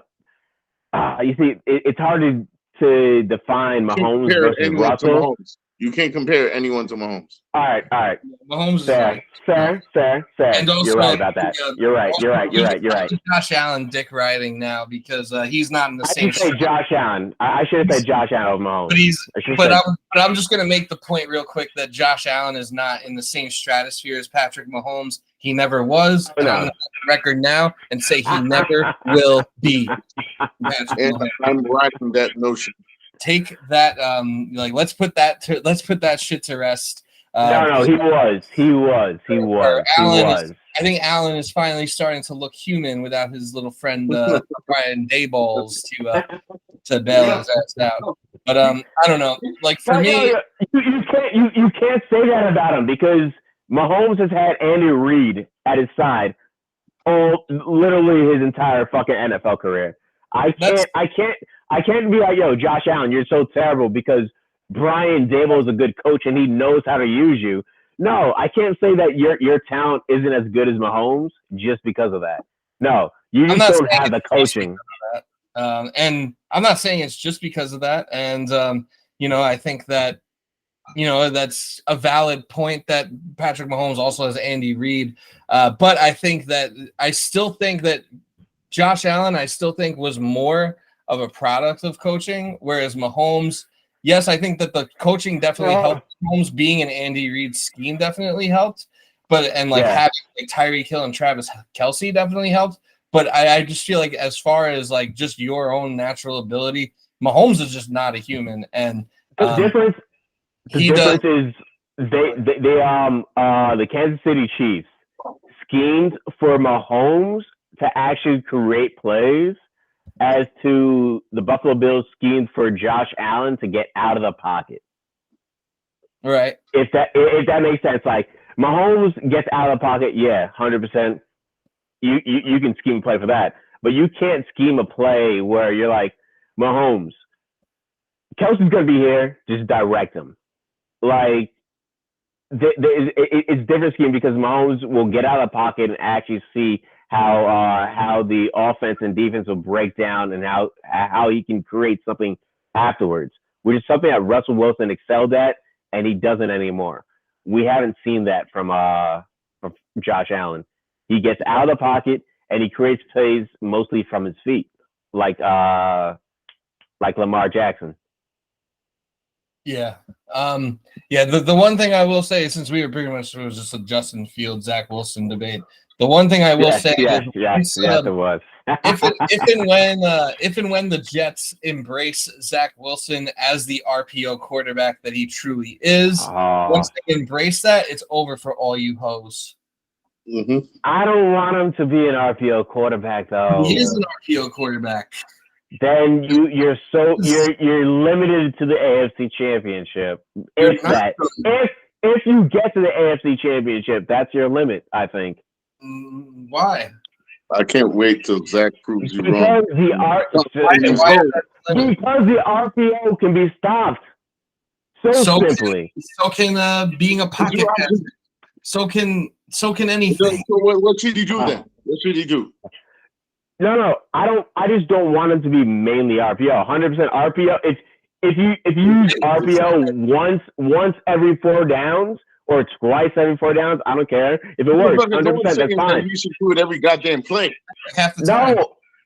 No, that's my issue. Like, I need Zach to have those downfield throws. I need him to. I'm not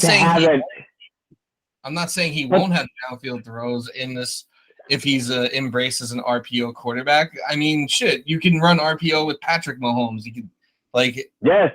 I just think if you use that run, but he's not an RPO quarterback. You're playing to his strengths much more than you are now, trying to make him like a pocket passer who gets rid of the ball, within the first 3 seconds. That's all right. Let me say another thing then. Okay. Lamar Jackson was an RPO quarterback running into his NFL career, 100% RPO. Yeah. Then do you see that we develop Zach after that? Like maybe RPO now, halfway through, maybe next year. and then we focused on him actually being a passing quarterback as well. Yeah, well, I mean, you know what the P in RPO stands for, right?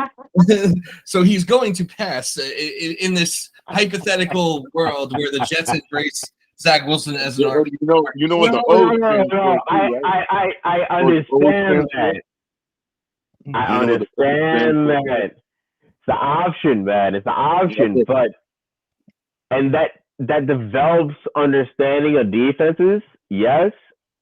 But I still haven't seen, like, Lamar Jackson came in 100% a running quarterback, kinda. No, actually, no. His first season, he was strictly he ran the ball more than he passed. Then they started developing as a passing quarterback. We're not doing that with Zach. He's not a runner first, but you want to get into RPO. I don't want him. I don't want him to lose any benefits that he may get from fucking throwing the ball, regardless if it's not an incompletion. He needs yes, exactly. He should throw the ball, but if you're gonna run RPOs, it's all short slants. That's Chad Pennington days. That's and yo, our offense will be great off of RPO. I'm not denying that. I'm just saying develop. Yes, I'm just saying develop for Zach. Yo, we could run RPO for like 50% of the game, 50% of plays, offensive plays for the rest of the season. And if it works out, it works out. I'd love it. I'd have no problem with it. I just want to see Zach develop his passing as well. This is in the process. It is the process. It is 100%. It is the process. I'm not denying that. I'm not denying that. I just don't want him to get stuck. Zach seems like the quarterback that's going to get stuck. I don't know. I don't get those Josh Allen vibes. At this point, look, I'm putting all my trust in the coaches because they know what the hell they're doing right now. You're putting the trust on the coaching, but yeah. I trust the coaches too. I do think that LaFleur. I think LaFleur needs to get a little more consistent. But I definitely trust LaFleur needs to be more innovative. Holbert. Well, at least it's not conservative. Dude, LaFleur just needs to do more cocaine and like just wake up. Like, you know what I'm gonna do? Like a 30. I think this is a game where he can show that. I think this is a game where he has Elijah in the slot. He can run multiple plays for Elijah, get outside receivers open, bring the safeties in for him. Like, you have a lot of ways to use Elijah in the slot. I hope you can use them to get fucking even Mims on the outside open. Like, just use Elijah. Use Elijah in the slot constantly. So I think go on. You're going to prepare to stop Matthew Judon. Oh, well, that's on the fucking line. That's on the line. That's 100%. We need 2 to 3 seconds every play. If we don't have that, then Zach's got to. It's on Zach. It's on Zach. It's 100% on Zach. Judon's a beast, man. Shit. Oh shit! I don't know how he should be able to see it because I mean he's got those red fucking sleeves running around. So it should be just like, okay, here's blood coming. That's what you think. Quarterbacks don't see that. They don't see it coming. That's right. Judon. He has like 11 and a half sacks already. That's ridiculous. Really? 11 and a half? 11 and a half. Yeah. The motherfucker's averaging a sack a game. That's wild. I have a quick message for Elon Musk. Quick. So, Elon, you need to get our man Mike Westhoff a blue check mark, and you need to not make him pay $8 for it. I don't know how the greatest special teams coach of all time is not verified. God damn it. Huh? 80? $8. No. Eight. And He looked at the Netflix shit. He looked at Netflix. Let's That get this. motherfucker. I think Justin. I think we should make the All Gas podcast verified. You each want to throw what's 8 divided by 3, or let's get Paul in. Maybe we could get Paul to drop 2s on it. I saw $8 to be verified as Rex Ryan to up our shit. I don't really want to. I don't know. Everyone. I know because no point. I don't know. I think paying $8 for a blue check is corny as shit. It is corny as shit. Like if that's what you're into, no disrespect, but you're corny. That's just corny. 100%. But if everyone thought it was corny, we wouldn't be able to laugh at it. We wouldn't be able to enjoy all the goddamn shit that people are actually paying to do. What they're doing now is they're putting official under the actual accounts that are verified. Yeah, they put, and if you look at the blue check, it'll say like this account is verified because it's notable in government, news, entertainment, or another designated category, or it'll say this account is verified because it is subscribed to Twitter Blue. So like, there's no difference. There's no so people are paying for this shit. Fucking Twitter already. Literally, yeah. Like literally, I don't have Twitter. I don't have Twitter. I'm about to make one for you and then tweet like you. I'm sorry. I find social media fucking hilarious to the point that I don't want to partake. I just don't want to. Like I only want to partake to laugh or to see anything notable. Yeah. Anything in between. That's all I'm Twitter just like. That's all it is. Fuck. Well, Exactly. It's all in between. I love the extremes, but the in between, nah. I got no fucking. Okay. Got no care for that. No care for that. Zero. Do you guys think that? Because the Jets have been wearing the white and the black pants for all their games, basically.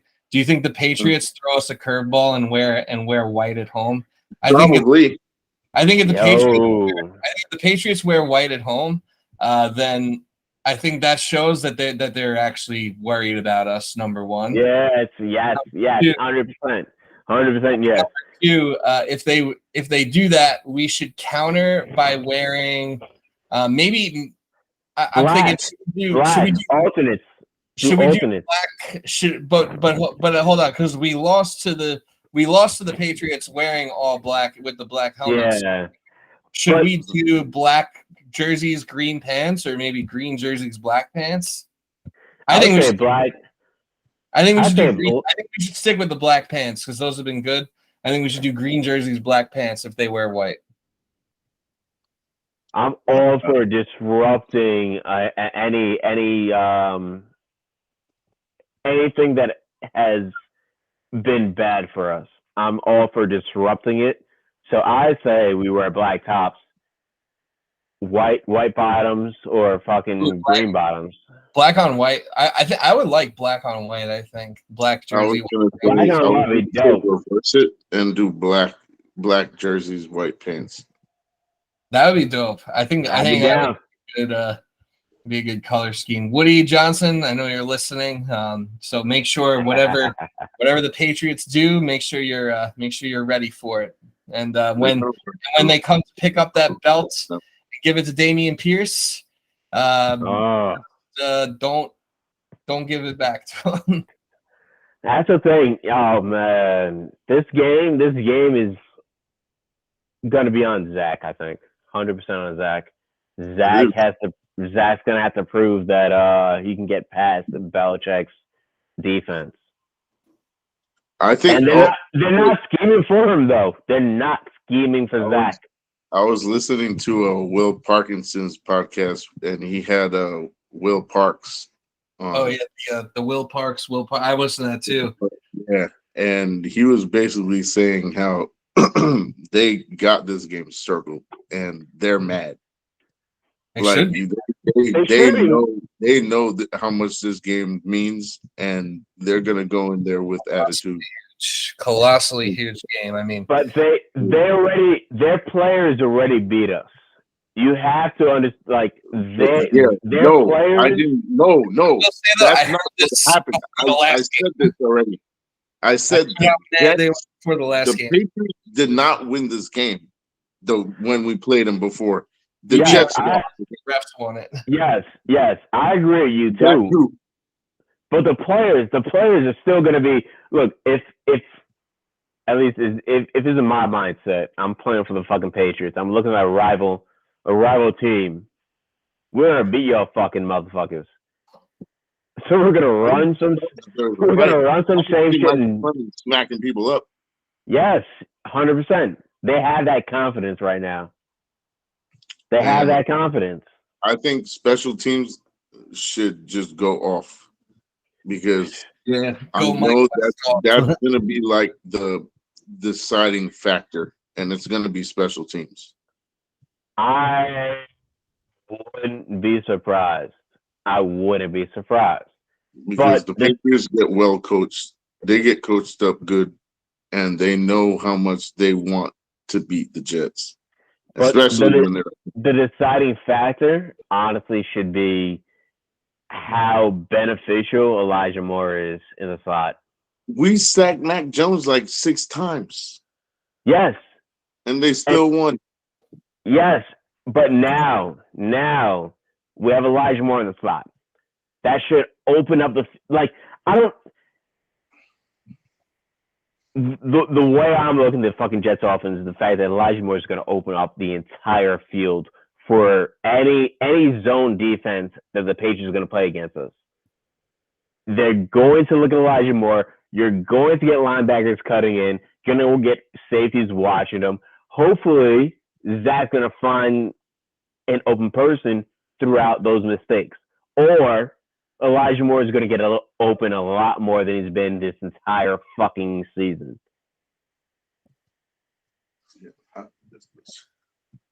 So I think this is the best offense that we could have faced the Patriots this entire season.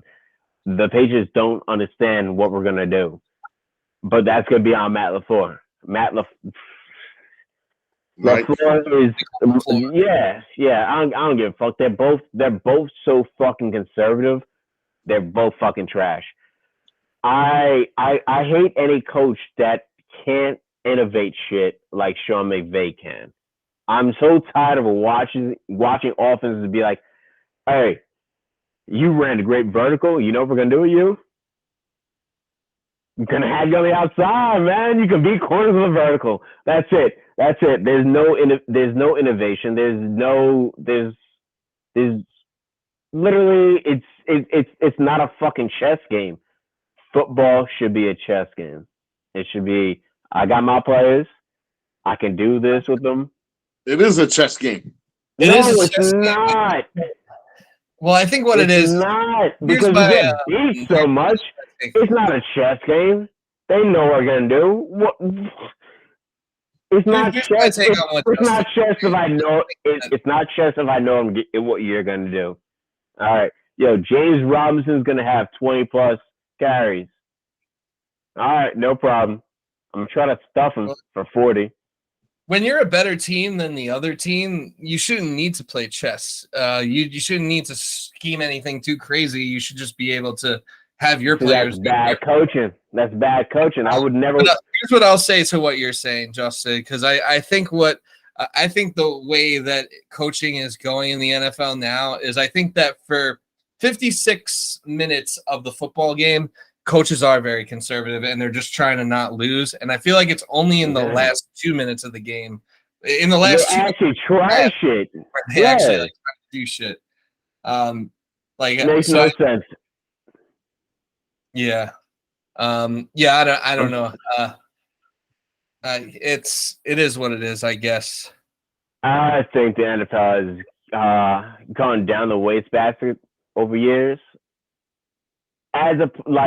Yes, our highlights are so much better, but they could be so much better too if play calling was just actually top notch, if players were used to their top caliber on every player, granted that's not possible. You would need a great play caller on every team. That's not possible. And I think with possible.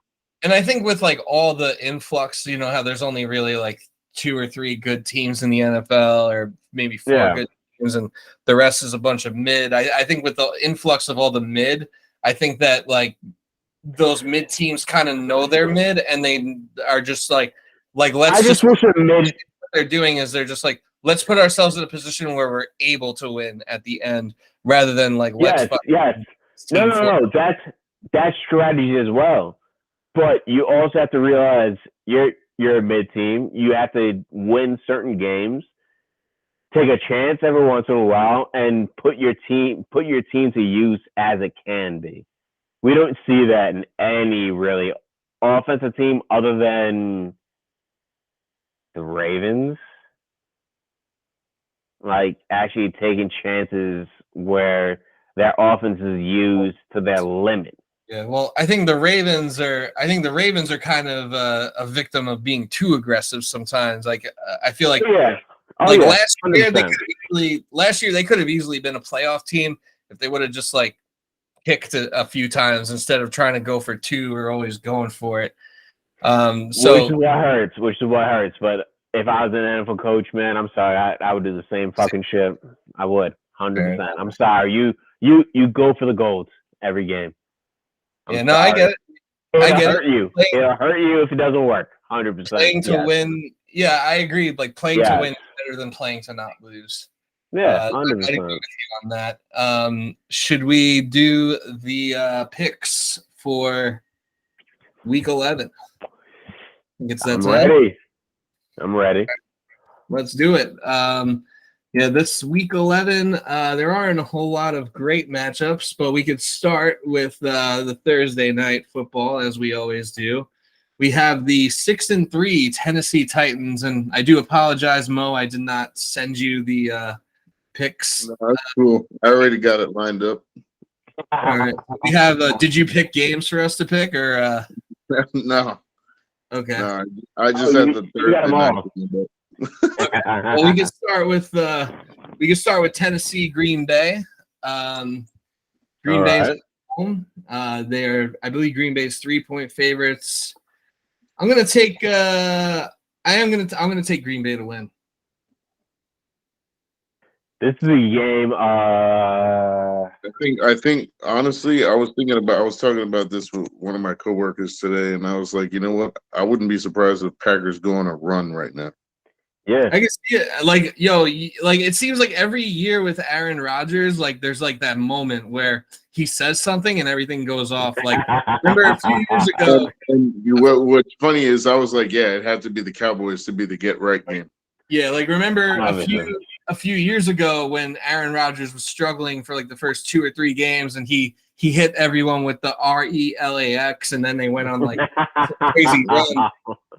Or like, last year it was like Aaron Rodgers went from like wanting to get traded to, his second straight MVP and lying about the vaccine. But I feel like after beating the Cowboys and Aaron Rodgers saying, hey, it's important to remember we're not dead. I feel like that's like I feel like that's the 2022 like Aaron Rodgers rallying cry, and I feel like they're about to go. I think they're about to rip off a winning streak and play their way back into the playoff picture in the NFC. I don't know if they'll catch Minnesota. That might be too tall of an order, but they could at least get back into the thick of things. I don't think Minnesota is too tall of an order for them to beat. That's a team that's going to build them so much more confidence only off of their record. And Minnesota's still the same fucking Minnesota team that we watched last year. They're still the same. It's just different teams they're facing, so they're getting wins. Basically, what you're saying is a lot of their wins are comeback wins. Actually, this is what I'm saying. The Cowboys started the Packers winning streak, and the Cowboys started the Vikings losing streak. So they're gonna end. Well, they're going to continue. Well, at least I think they're going to continue the fucking Packers winning streak. I think the Packers are going to win this game. I don't have a score, but I think Aaron Rodgers is getting right now in sync, especially with Christian Watson. The fact that he's going to have Christian Watson, Dobbs, and Aaron Romeo Dobbs is still out, I believe. I think he's on the IR. Oh, well, it doesn't matter because Watson should be able to fucking clean up any. I'm sorry, fucking Aaron Rodgers. I think right now is hands down better than Tom Brady has ever shown. He's been he's not a bad quarterback. It's just the fact that his team's not good. So right now, Aaron Rodgers has shown he's been better than Tom Brady, or at par to Tom Brady's top. Like he's still a top fucking quarterback. You're gonna tell me that the fucking Green Bay Packers are losing because he can't complete passes? That's not I'm just talking about quarterback level. I'm not talking about football. No, Green Bay Packers aren't great. Their run offense is fucking fantastic. Their pass offense has been only good because Aaron Rodgers is still Aaron Rodgers. That's the only reason why their pass offense is decent. And Tom Brady is not Tom Brady. No, well, Tom Brady hasn't been Tom Brady all season. I think Aaron Rodgers. Why would say Tom Brady's been Tom Brady all season? Shit, Tom Brady hasn't been Tom Brady. So who? They both look washed. Who the fuck are you picking? Thank you. My bad. Fuck. I'm taking the Packers on this one. I was gonna say all that shit, and you picking the Titans. Nah, I'm taking the Packers on this one. All right. Next game. That's a clean sweep for Green Bay. Next game. That game kind of sucks. Let's do this game because there's going to be 12 feet of snow, apparently. The Cleveland Browns and the Buffalo Bills. There's supposed to be 4 to 6 feet of snow in Buffalo. There is a possibility this game gets moved to a neutral location if the snow is so bad that like people are like dying in car accidents trying to get to this game. So I'm going to go ahead and say I'm going to pick I think, like, if not for weather, I would have said this is a get-right game for the Bills. But because of the snow, assuming this game is played in Buffalo, I'm going to take the Browns to run all over the Bills and win. Oh, I like it. I love it. I don't think it'll happen, though. That's fair. I hope it does. But I'm definitely gonna take the Bills on this one. The Bills are gonna. It is a get right game somewhat, but it's mostly for Josh Allen. Josh Allen needs to prove that he's the quarterback for their future because there's been a lot of doubts off of the fact that he's had to be their entire offense, which is wild. Like the fact that people look at Josh Allen like, oh yeah, no. He's not really a great quarterback.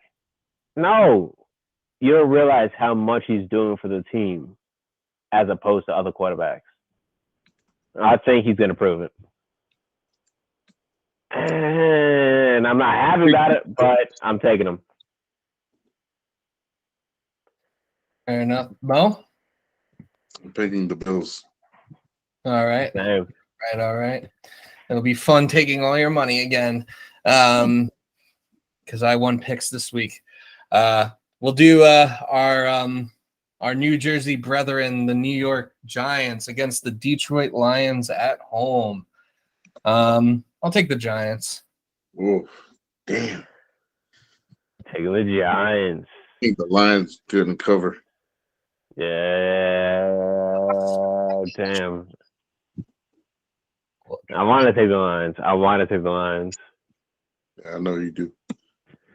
I really do.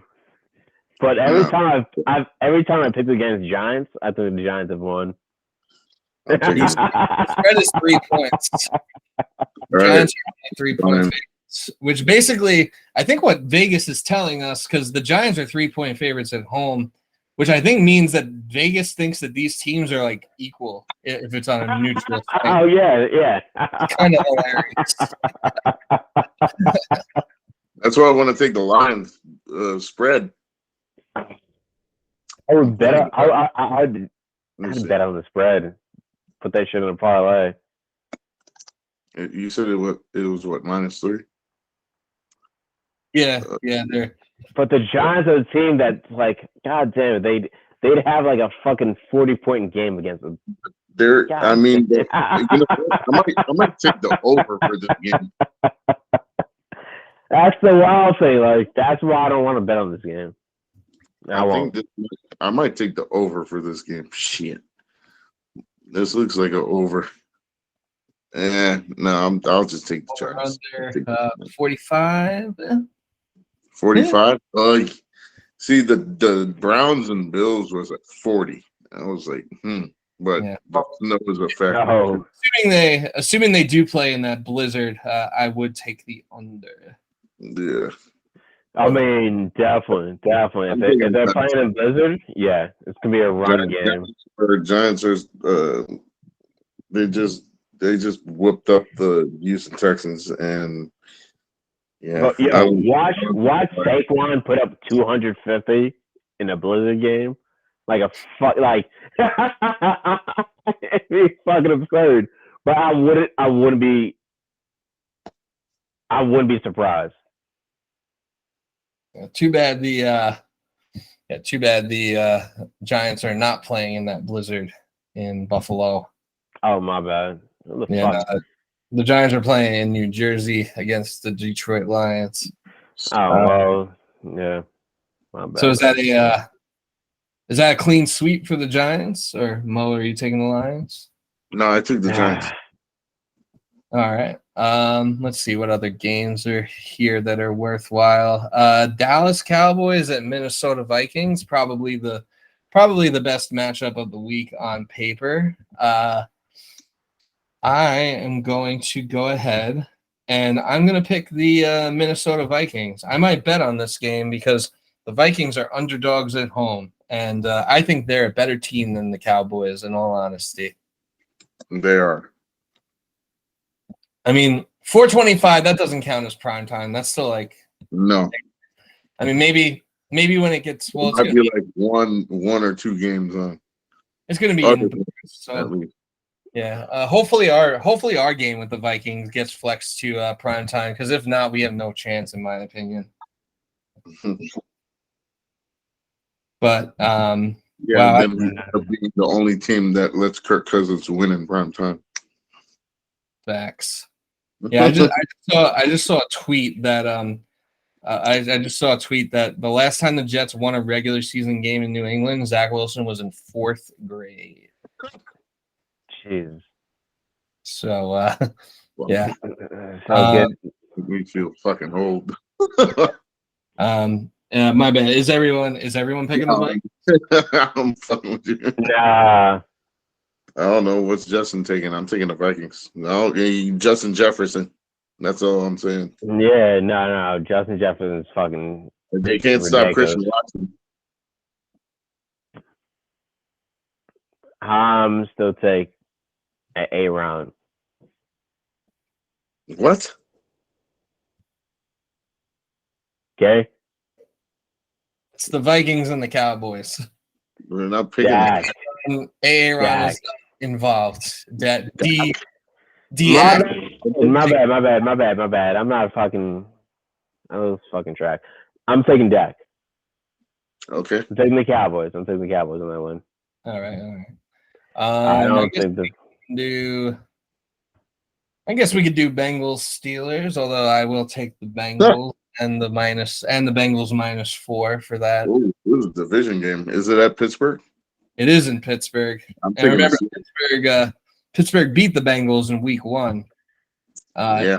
it was like a monsoon, I believe, or it was raining a lot. But yeah, Pittsburgh did beat the Bungles, so I think the Bungles get their revenge. Is Jamar Chase playing? I feel like he's still out. I think he is still out. I'm taking the Steelers. Woo! Even like TJ Watt's back, baby. Yeah, Jamar Chase is out. Yeah, TJ Watt all is right, but they like still got they still got T. Higgins, Tyler Boyd, Joe Mixon. Like it's not like their offense is hurting that hard. And Pittsburgh is absolute trash. Okay. Well, Hey, if taking against them, better. Yeah, since he should win this game. They should. So They have no reason to lose. The Bengals. Sounds that way. All right. We'll go now to Sunday Night Football. We have the Kansas City Chiefs on the road against the San Diego Chargers. Excuse me. San Diego making their second straight. San Diego Superchargers. The spread is 5.5 in favor of Kansas City. I say Kansas City wins, but San Diego covers. They cover the 5.5. Yes. Is Keenan Allen back? Is Keenan Allen back? I feel like he's still out. Last week. Yo, Justin Herbert has been Keenan Allen practicing. So is Mike Williams. They're limited. They're both. I think they're both going to play. Well, I guess they will cover. They will not win, but they will cover. What's the spread? If they both play, I think they can win. Yeah, so you're taking plus 5.5. I think I will. Yes. I think if Keenan and Mike are playing, I think they win. I think they are playing. They're practicing on a limited basis. Time will tell whether or not they play. My theory is that they will play if they are practicing, even if it is limited practice. I think they'll suit up. Yeah, it's an important game for them. Fuck, they should play. It's a huge game for them. I mean, especially after losing the way they did last week. They should have beat the 49ers, and they pissed that game away. They really should have. This is like a big game for the Chargers in terms of like keeping up in the playoff race. Yeah, it is. I'm taking fuck it. I'm taken by Mr. Hot Stepper, murderer. PA, my homies. I'm only taking the Chargers if Keenan Allen. Man, fuck Keenan Allen. That guy's always hurt. Oh, that's just dying. Now if Keenan Allen's playing, I'm taking the Chargers. I'm taking the Chargers. Shit. I him again. No, I think the fucking full force team of the fucking LA Chargers can actually beat them. Oh, okay. I mean, they've done it before. They beat them last year.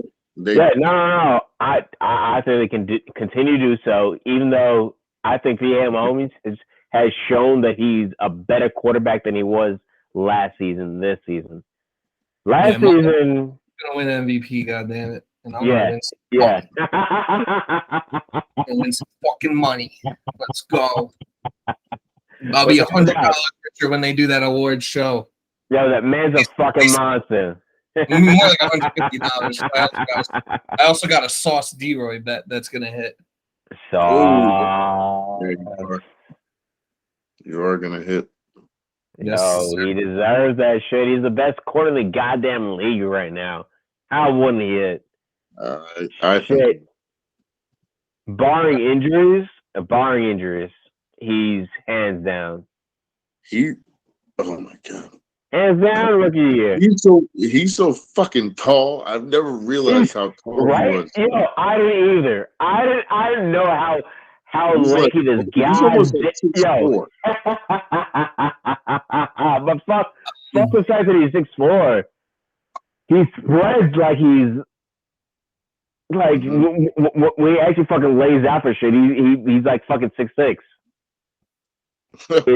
It's fucking absurd. It's fucking absurd. Like, he understands his body. He understands defense. He understands wide receivers. We've never seen a quarterback. We've never seen a rookie corner like Sauce ever.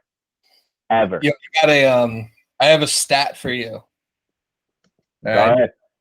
This is a stat. This stat is a height-based stat. So there are projected potentially 6 feet of snow in Buffalo on Sunday. Devin Singletary is 5'7". Yeah, I knew that. Please allow this to happen.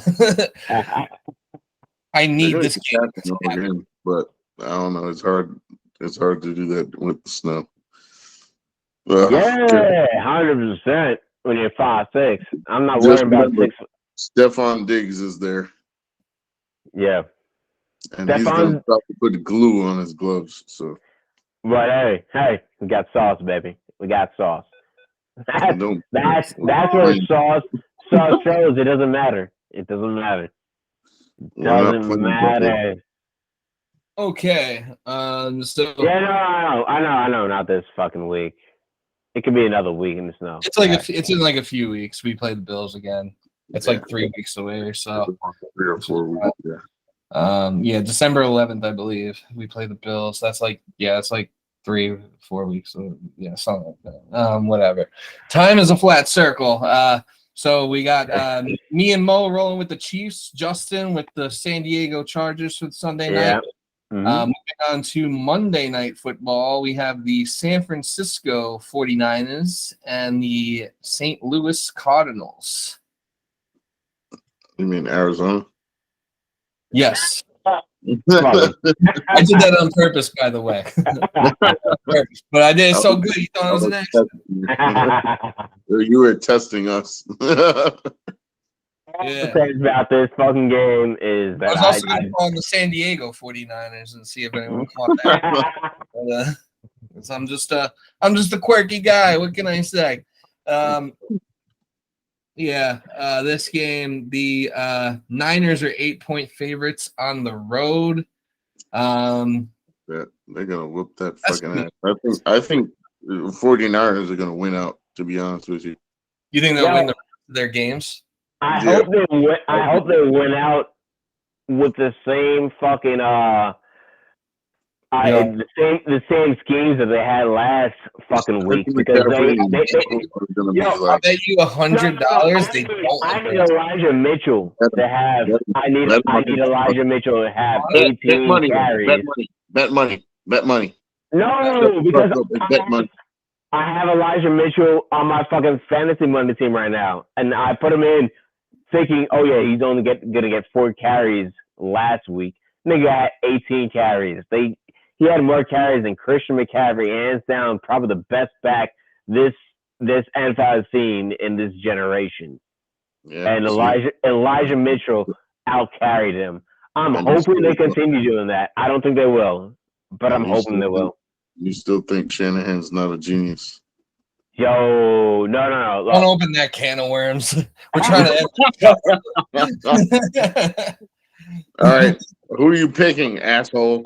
That's a huge can of worms. All right.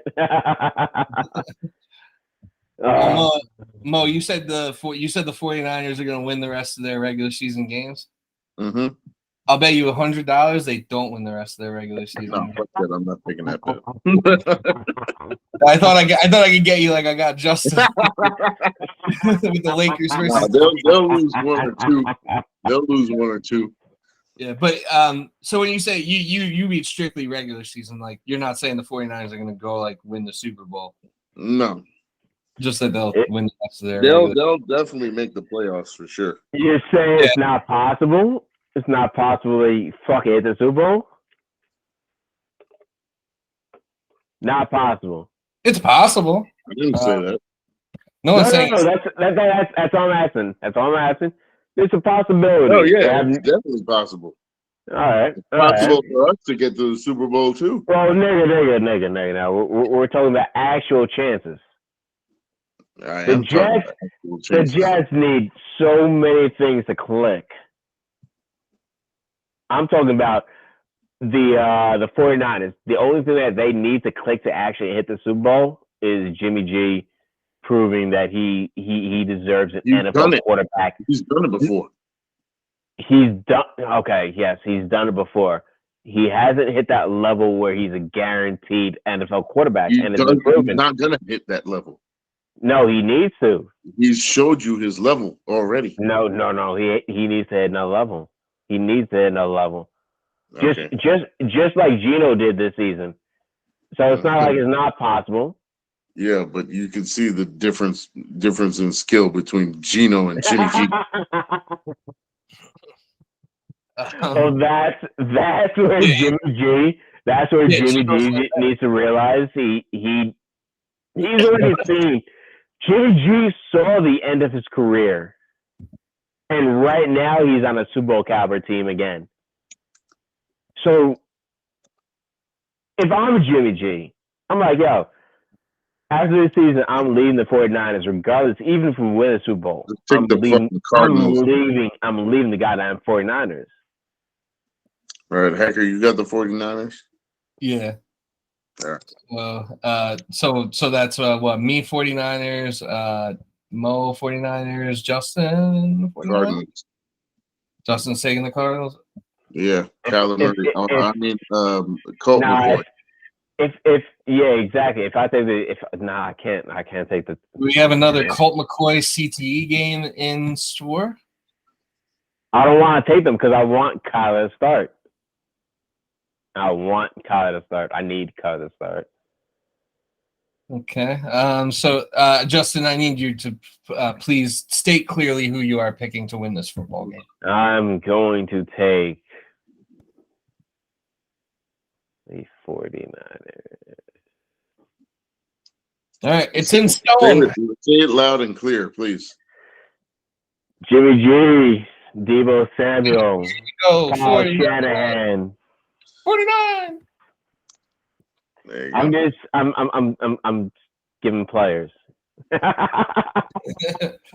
right.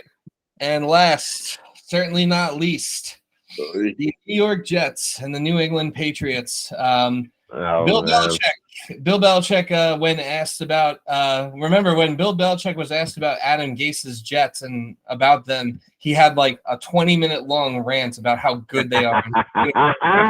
Gases. Today, what did he do today? Today, Bill Belichick was asked about Robert Saleh and the Jets, and he said they're the Jets. They have their way of doing things, but right now the Jets are the Jets. That's high praise. That's high praise. That means he's scared. If he wasn't scared, he would have talked for 20 minutes about how good they are. So that's high praise because he doesn't want to say anything. 54 to 10. Yeah, no, sorry. Continue. I said that means I'm picking the Pats to win 54 to 10. No. No. Oh God. No. God. Yeah, that would have been a Justin score. Damn. Look this way. They actually are scared of us for the first time in I don't know how many years.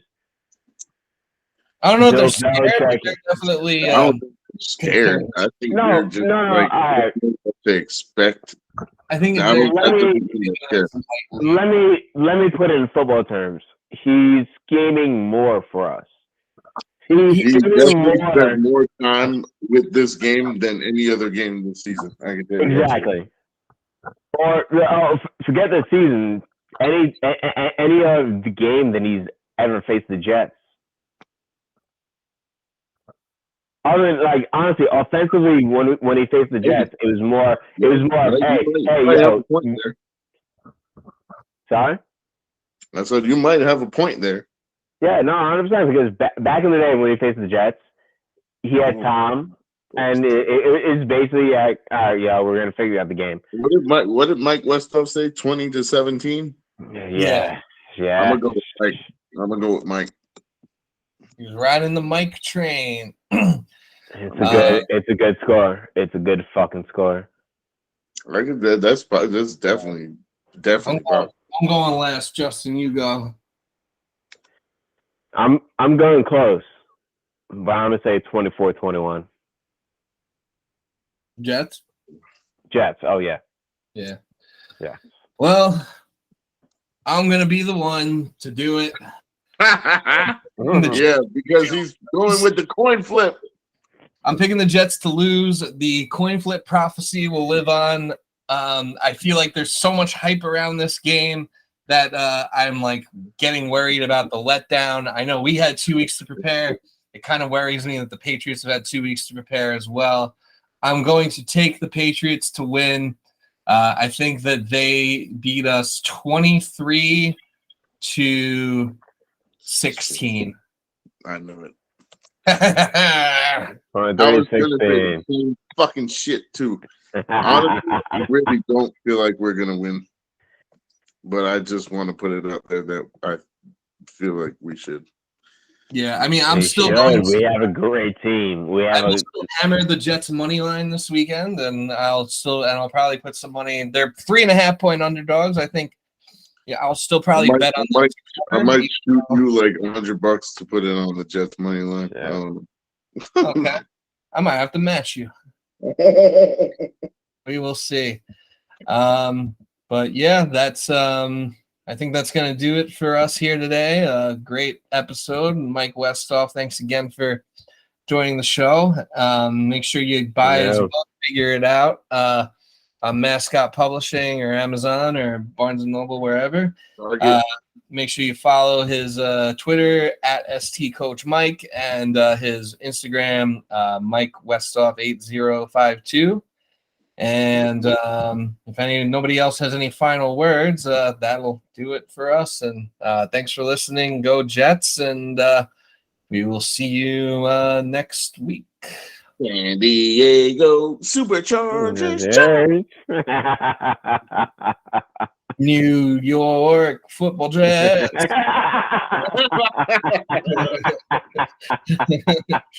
And that's a wrap. That could work with the New York Football Dragons. Bring them back. We need to put Nassau Coliseum to use somehow. Yeah, thanks. And that's it. See ya. Oh man, no.